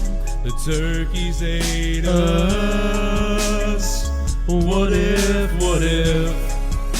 the turkeys ate us? What if the turkeys ate us? What if they ate our fucking nuts? By the way, me and Leah's podcast was delayed a little bit, so sorry about that. It's coming up on Patreon, though. Tomorrow, it will be up on Patreon at some point. Me and my wife's podcast, Till Death Do Us podcast, episode 17 tomorrow. Fook YouTube, we will never let your channel go away, Joe. JCS Army continue to spread the word around on Joe channel. On air pages and all wrestling pages, he really is the best reviewer out there. Whoa. But anyways, I've always wanted to do this Fook that Goon JD. Everyday Jam, yeah. thanks for the $29. I mean, I was doing this for a while solo, but definitely big shout out to Jake, man. Jake has brought the fucking shit, dude. Jake really elevated this show and gives me much more to go off on, and half the time he's half the show, so it's fucking crazy. Because when Jake first started, man, you were way more quiet, like you were just getting used to doing this, and I wasn't sure. And then you got really good. You got so good now that you could do your own thing. It's kind of crazy, man. Like you do such a, it's fucking unbelievable. Like, Shit bomb. The value of Jake is Yo, it's a goat's crazy. birthday. Happy birthday to my brother Jerome Umbra in CHWA Wrestling for Life. We love the show, been watching for about 6 years. Hell yeah, man. Thank you. Thank you very much. ASAP zombies. Shout out to CHWA Wrestling. Thank you guys for watching and becoming $5 shit bums, and for all the support and shit.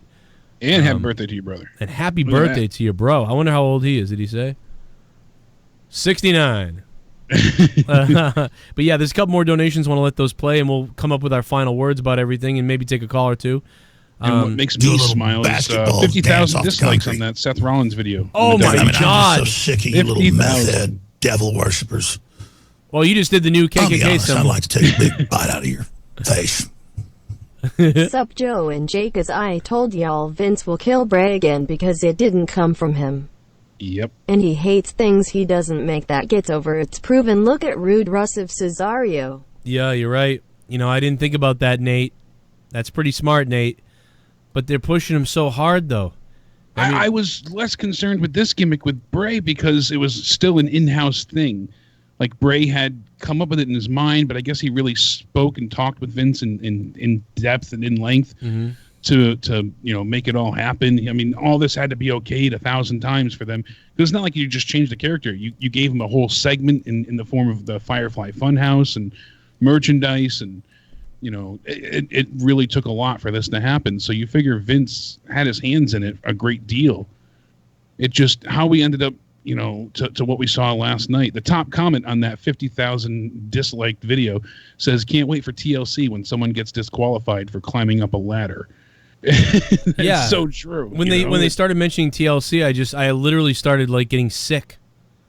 Because, oh great, another fucking paper, like what is that? Like I don't even want to see that now. Just like Extreme Rules, and another top comment says, when you want WWE to succeed and have good matches, interesting storylines, but they give you a finish like last night.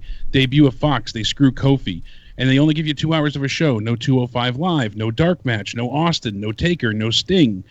And that's a thing as well that's being reported now, is the fact that they canceled 205 Live this week as well. They said it will not happen. Right. So I guarantee this is the last we'll hear of 205 Live. After this week, with it being canceled, and we're having the NXT Cruiserweight Championship match on NXT Wednesday, we won't hear of 205 Live anymore. Right. We won't. You're right. That'll be it. They're going to move everything they can probably to NXT and fill everything else. Probably the draft. We'll find out where everybody's going on the draft. So that will be interesting to see where that goes. And I haven't mentioned it too much tonight because you guys have been donating so much tonight that I don't really need to get into the sponsors too much. But I do quickly want to say, don't forget, guys, you get a free audiobook, okay? I love podcasts. You love podcasts. I can't read worth a shit. So you guys will get one free audiobook. If you go to audibletrial.com/JCS, feel free to go there, check it out. A lot of you guys will end up signing up for it. I still am a member of Audible for the last 3 years since they sponsored the show the last time. So shout out to Audible, but it's audibletrial.com/JCS. And don't forget about TitleMatchWrestlingNetwork.com. Use coupon code Cronin, and you'll get 50% off. So just wanted to mention those two things. And then I got a bunch of links down below in the description for Twitch and for Patreon and for all my other channels. Tomorrow night I'm going to be live at 10 p.m. on my other YouTube channel, Corrupted Nation. So if you like the crazy, the old classic radio style of things, such as like Howard Stern or, Opie Anthony and that type of stuff, you probably will be interested in the podcast we do over on Corrupted Nation. But if you're sort of like offended by shit, you're probably not going to like that show. So don't subscribe to Corrupted Nation. But the rest of you, tomorrow night at 10 p.m. live, Throwdown is going down for a couple hours, and we're going to find out what Tommy thinks about Trisha Paytas becoming a boy or a man or whatever the fuck. So come on over there tomorrow night. I'm about to get it, man. Here we go. Here we go. About to get it, man. Here we Nate go. from VA's Here we go. chiming in again. That sexy beast he is. There is so many PPL in WWE that should have been champ but never got the push when they was hot. WWE is so out of touch with progression. Do y'all agree? Yeah. I'm choking on water, but yeah, dude, the first time I really saw it, and I was like, I can't believe this. Jake, would you say it was Zack Ryder when he was getting over as a mid-carder? Yeah, that's definitely, when it really started to happen more often, become more prevalent. I mean, we saw it here and there throughout the Attitude Era. There were moments where someone would get over, a gimmick would get over, but they wouldn't really showcase it. Well, they dial it back a little bit. Yeah, but it really, became a prevalent issue with Ryder. Here we go. Here we go. Especially because I felt bored at the time, and he was exciting. Joe, I just looked up for some reason Brock versus Cain Velasquez in UFC, and he looked not too much different. Lol. You should Google the pictures, you fat lol. Yeah, Kane's never been a guy that's in shape like that. He's just a badass. Cain Velasquez is just a badass. And, but it's just something about him coming down there with that knee brace and the jeans and the no shirt and the way he looks. He just looked really, he should have had a lucha mask and a shirt. It was just weird. Like, I almost believe Ray would kick his ass more. Yeah, he just looked very casual. Yeah, he looked sick. He looked like he was. He looked like if you put him in a hospice bed, I wouldn't have known the difference. Oh my god, I'm so fucking horny. Hey! Oh my god, I'm so fucking shit. horny. Oh my god, I'm so fucking horny. Happy fucking birthday. Oh my god, so fucking horny. Oh my god, so horny. Oh my god, so horny. Happy birthday. Oh, horny, horny, horny. Donation, time. Put it in my round bum.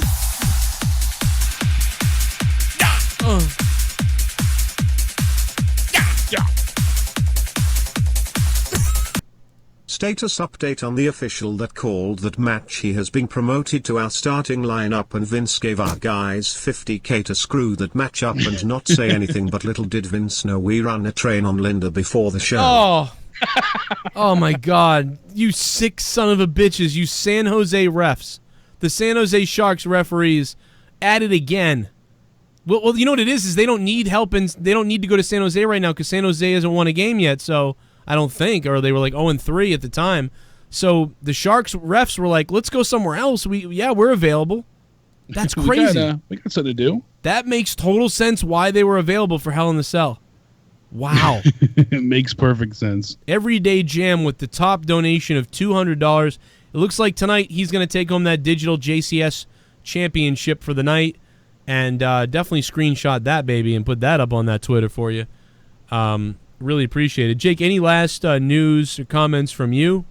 Nothing as far as WWE goes. Wednesday night, I know you talked about Tuesday Night Throwdown tomorrow. We'll hopefully hear what Tommy has to say about T. Paytas now. But Wednesday night, NXT, as I said before, we have the now NXT Cruiserweight Championship match. That should be good. Leo Rush trying to go ahead and capture the gold. And don't forget, how could you? AEW, Shawn Spears taking on Jon Moxley. I'm so excited for that match. As soon as I heard that announced, that was it. I was pumped. So that eclipses anything that Raw could have given us tonight and did deliver. So, or I should have said didn't deliver. But yeah, and then Thursday night we'll have out of nowhere, we'll give you some news and rumors and obviously let you know what's going on possibly for SmackDown Friday.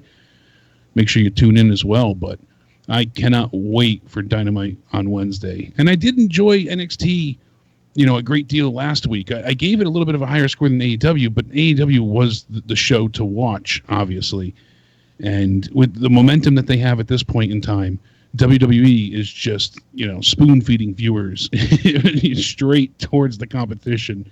It's being drip-fed at this point. So I'm really curious to see what the numbers are this week. Originally, I had predicted that it might go down a little bit, but with everything that happened with Hell in a Cell, had Hell in a Cell hit a home run, I think that numbers would have went down a little bit, and more people possibly would have kept the WWE loyalties about themselves. Right. But people are so angry with cancel WWE Network. I'm not watching Raw. I'm sick of this.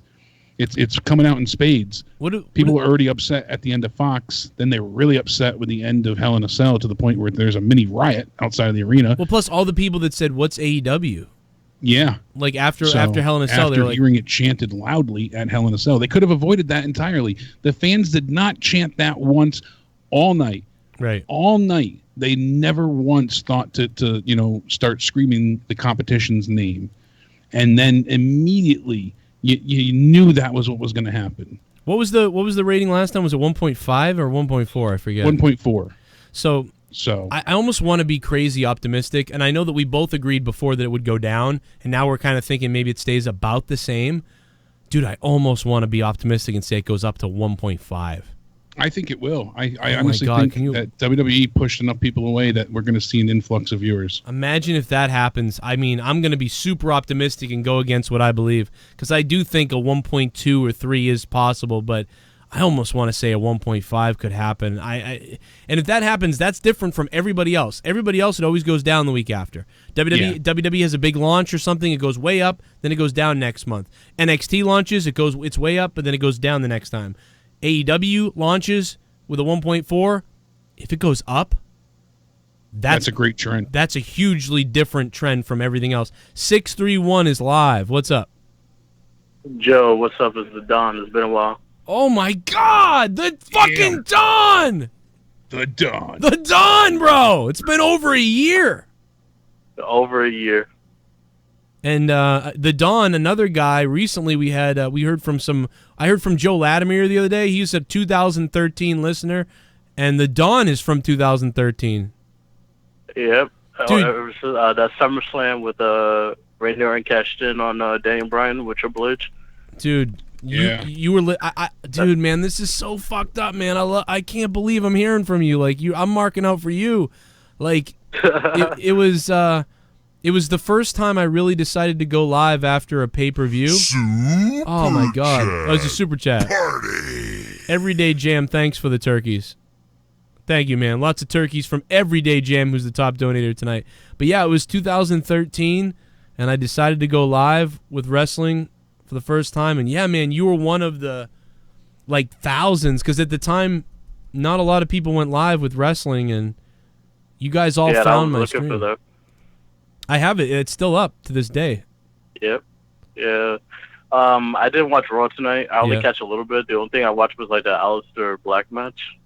Right. The Singh brothers. I didn't really care for Raw for what they did to Bray Wyatt last night. Yeah. I didn't really care because well, they didn't do anything. The man is over as hell.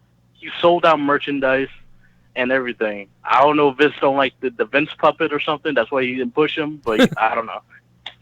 No, dude, it's really weird. I don't know how Vince isn't like, well, this is gonna fuck up, another guy who's on top, and they made Seth Rollins look like a dorko geek idiot, and now they've kind of fucked up the Fiend. It's like they literally destroy everything that gets created or they create. It's kind of weird. I mean, they when the Undertaker debuted, they give him the championship right away, didn't they? Who was it? Oh yeah, Bray. No, the Undertaker. Oh, the Undertaker. Undertaker first debuted. Didn't they like give him a champion after like a couple of weeks? Yeah, but you know what? That I thought it was a year out. It might have been. Yeah, No. It was pretty close to. It was.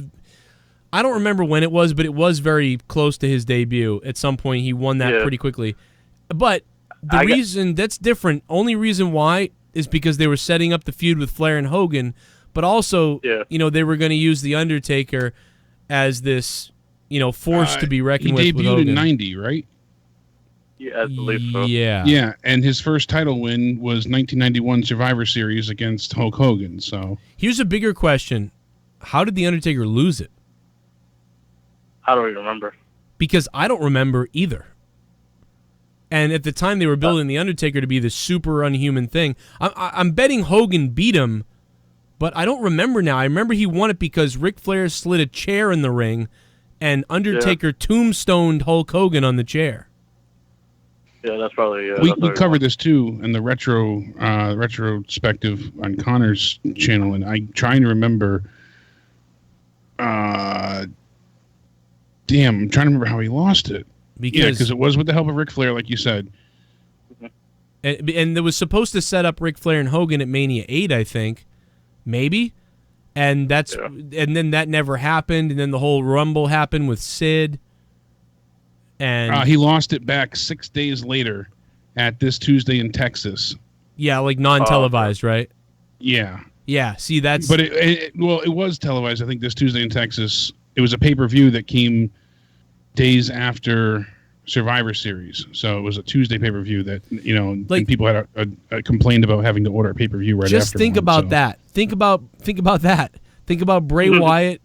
Think about Bray Wyatt debuting as this character, but never having been here before, and then beating Seth Rollins with the help of a steel chair, and then 6 days later on like fucking Saudi Arabia Crown Jewel, losing the belt back. But to he didn't lose it outright because it was a controversial finish, and then Jack Tunney went ahead and vacated the title, and the Royal Rumble for '92 was to determine the WWE champion, the champion, the WWF champion, and that was when Ric Flair. Ric Flair won the Rumble. Yeah. Okay. So he won with, you know, screwy means with help of Ric Flair, and then he lost the title in another screwy finish. So it had controversy at both ends. So weird. And then Flair went on to face Macho Man, and Hogan faced Sid. All right, I'm sorry, Don. Go ahead with what else you had there.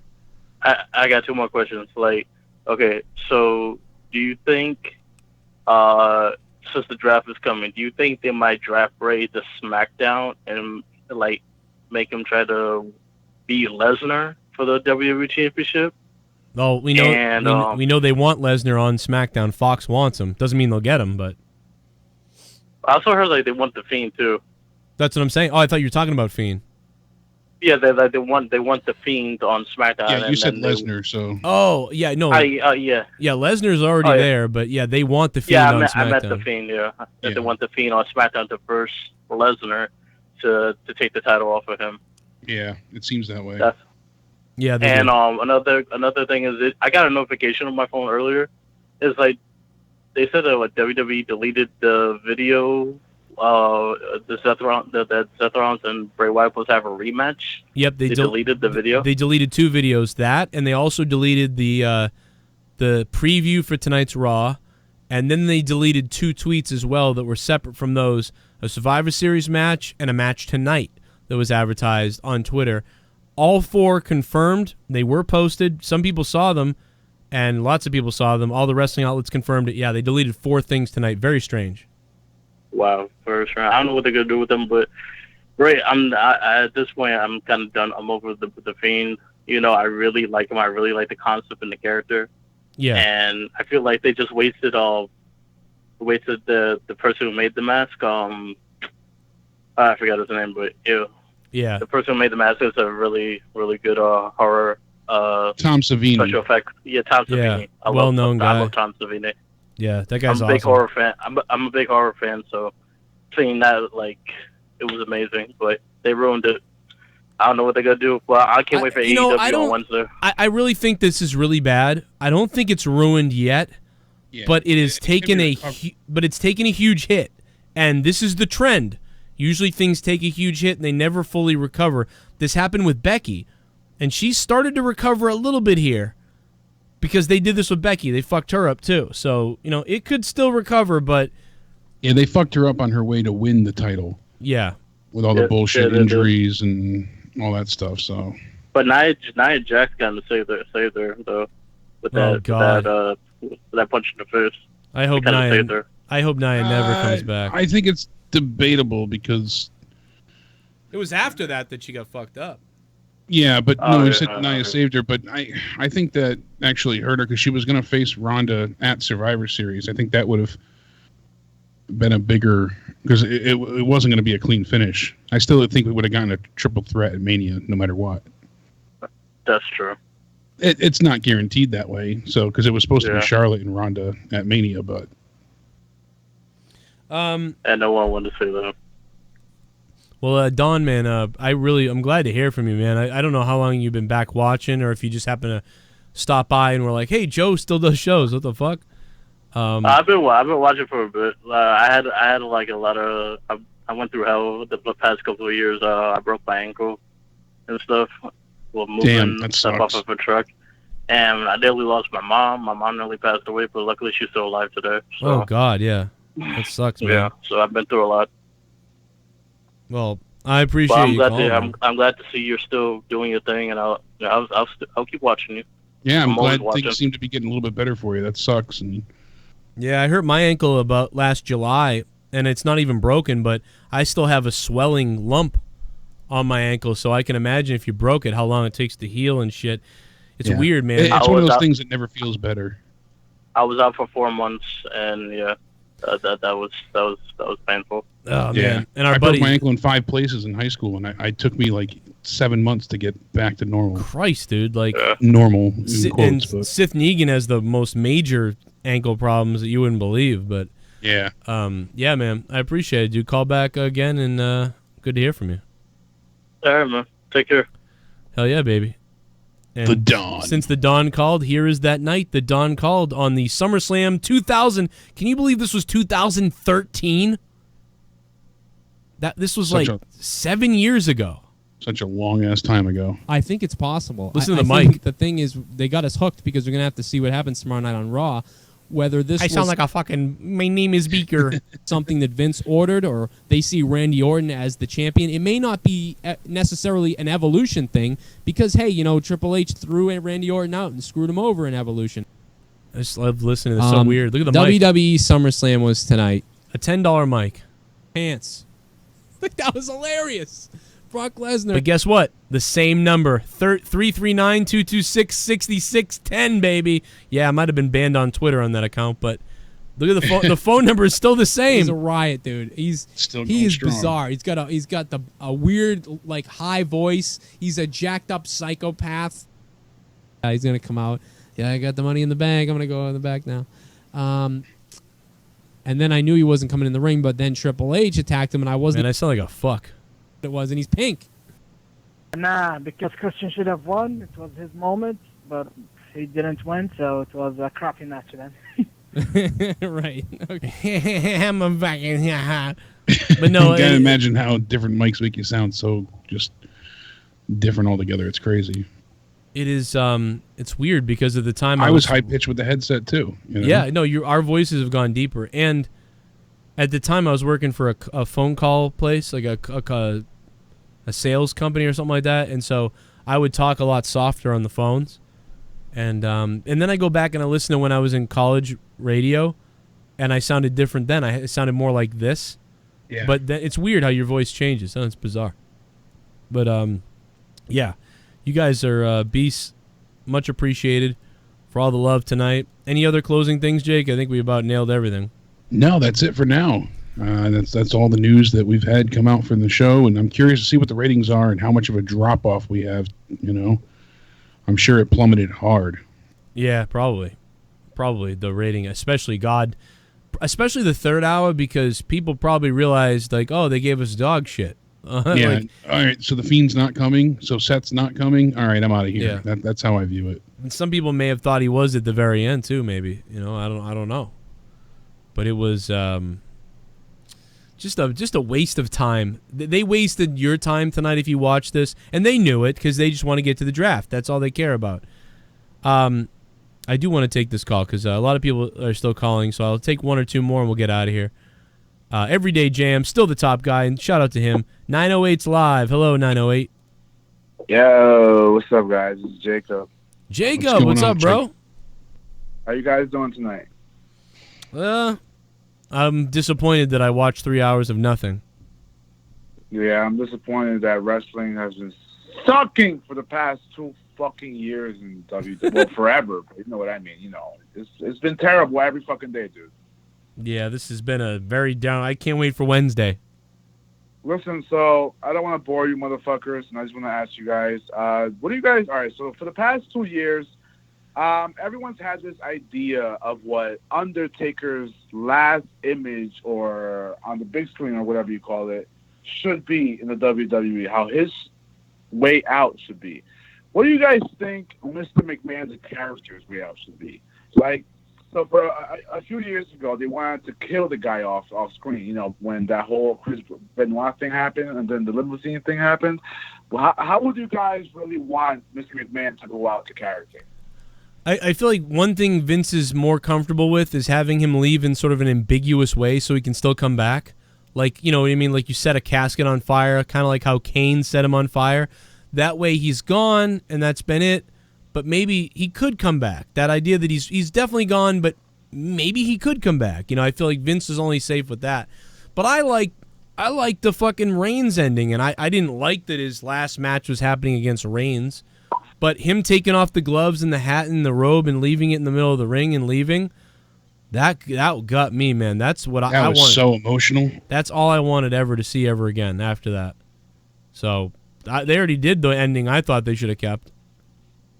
Especially because he was passing the torch, you know, oh, you're the big dog, well, it's my yard, and, you know, now it was Roman's yard, whether we agreed with the finish or not.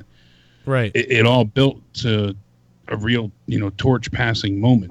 I think it's possible, and even with Roman the next night, opening on Raw, he's like, it's my yard now. It worked perfect. They got what they wanted out of it. They booed the shit out of him for that. Yeah, but that's when he should have turned. But I think he should have turned in that match. I think it's a yeah, he should have turned. That's true. It's a combination of two different things.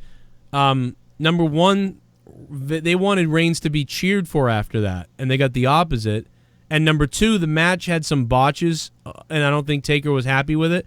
I think if that match had been executed perfectly and the crowd was into it and it was like a really good match, and then the next night they'd flipped Reigns heel, it's possible then, to me, that Undertaker maybe could have said, I'm done. That was great. But I think... Do you guys think that Taker ruins his legacy?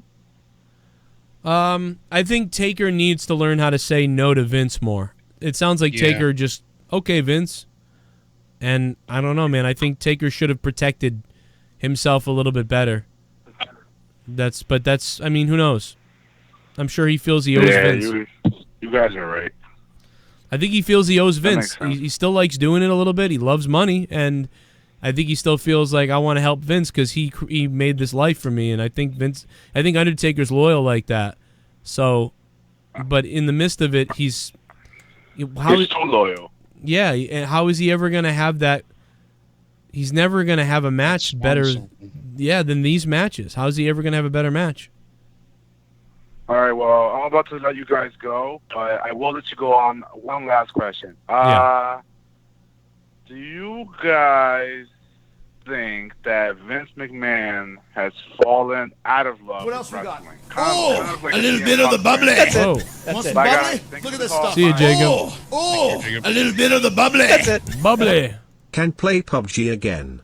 Went to Ultimate Game Pass, includes Xbox Live and Spotify Premium. That's badass, Jason Tarr.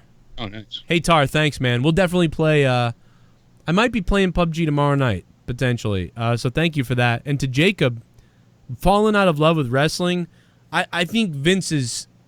It seems like Vince still loves doing this. He absolutely loves being the guy in charge and running the deal backstage. I don't think he's fallen out of love with wrestling. I think he's fallen out of love. I think he's fallen out of touch with the current wrestling fans. He's trying all the old tricks and all his tricks, and even when he did some of these old tricks and this old Vince McMahonisms and things back in the day, they still kind of worked to a degree with a lot of people, but now they fall wildly flat because this audience is a different audience. Even the people that used to like that stuff don't really like it. We've all changed. We all want things to be done quicker and to have results and all these things. Like, everybody's a little bit more, like, fickle a little bit, and we also want quicker results, stories, but the stories to be faster. We want things done right away when we decide them. They really need to ride the wave immediately on everything and run with it and create storylines right away behind what they're feeling the audience is doing, as opposed to slow builds completely, or builds that they're like, all right, later we're going to do that because of their reaction tonight. Well, no, you waited too long. And they need to be much more on the ball. What the fuck the point is, Vince? What the fuck the point is, Vince? You know what the point is? What the fuck the point is, Vince? The point is everybody can kiss my ass. That's the point. That's the damn point. You know what? You can all kiss Vince McMahon's ass. That's good shit. Thank you, 535. 6 has been a beast all night long. And special thanks to Everyday Jam, who dropped a 200 bomb and much more after that. Jake, last word again? That's it for tonight. hopefully, the rest of the week improves. What out of 10? What do you give it out of 10? Spirits. 3. 3 out of 10? That's exactly what I was going to say. 3 out of 10 for me as well. Maybe 2, but yeah, I'll go 3 with you. Let's just be together on it, baby. Let's be together. Yeah. Let's be in love. Let's be like a little couple of loves. Let's go. One last thing before we go. Let's try it. Is it going to be good? I don't know. Unknown callers on the phone. Hello. Hey, Joe. What's up? What's up, buddy? No, I just wanted to say, Friday, my bad. I got drunk on Monetized This and dropped something I shouldn't have said. Oh, that's okay. It happens. What was it about? But, I had a match suggestion, and it's cool. Okay, another suggestion. I like it. What is it? No problem. It's the Street Profits versus Lashley and Leo Rush. Say he comes back, and it'll be Drew's wife's on a pussy match. Oh no, my God. What the fuck? Whoops. Drew's wife's pussy? On a pole. Oh, my God. Fucker. My name is Joe Cronin. Hit me up on Twitter tonight. I'll follow you back tonight, baby. At Corrupted Pod. Corrupted Pod on Twitter. That's CorruptedPod.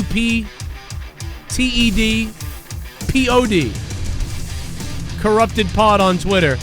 And Jake DeMarco is at Countdown Ended. Follow us on Twitter for a good time down there. Oh, yeah. Good night, Jake. I love you. Much love, baby. I will see you guys tomorrow night for Tuesday Night Throwdown on my other channel, Corrupted Nation. And then we'll see you Wednesday night for the Wednesday Night War review. AEW and NXT. I can't wait. Plus the next night, Thursday night, it's out of nowhere on Thursday, right here on The Joe Cronin Show. The AEW review right here on The Joe Cronin Show. And then Friday night, it's Monetize This on my other channel, Corrupted Nation. Saturday night, it's the Corrupted Podcast Live on Patreon. And also on Patreon, the podcast with me and my wife. It's coming tomorrow, finally. And so much more. Thanks for listening. I'm Joe Cronin. Subscribe down below. Get us to 400 likes, and we'll see you tomorrow night. And I'll have wrestling videos and news and all that bullshit coming out too.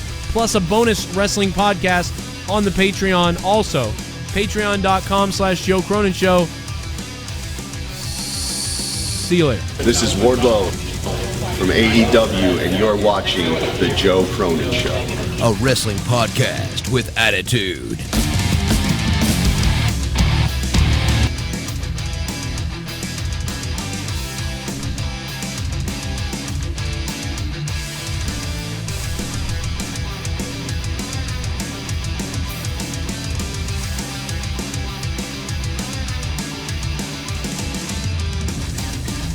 Give me some of that Jim Cornette. Joe, if you're listening, you stupid fuck. He looks like one of those guys from Long Island that wants to be a white rapper, but he's 30-something years old, lives in his parents' basement with the droopy cap and the whatever, but he thinks he's Howard Stern, and he's got a cool way of talking in the microphone, and he's a shock jock or whatever, and somehow or another he accumulates followers on Twitter. It's fucking pathetic. So please, nobody listen to anything involving a guy named Joe Cronin, because it's just so fucking sad.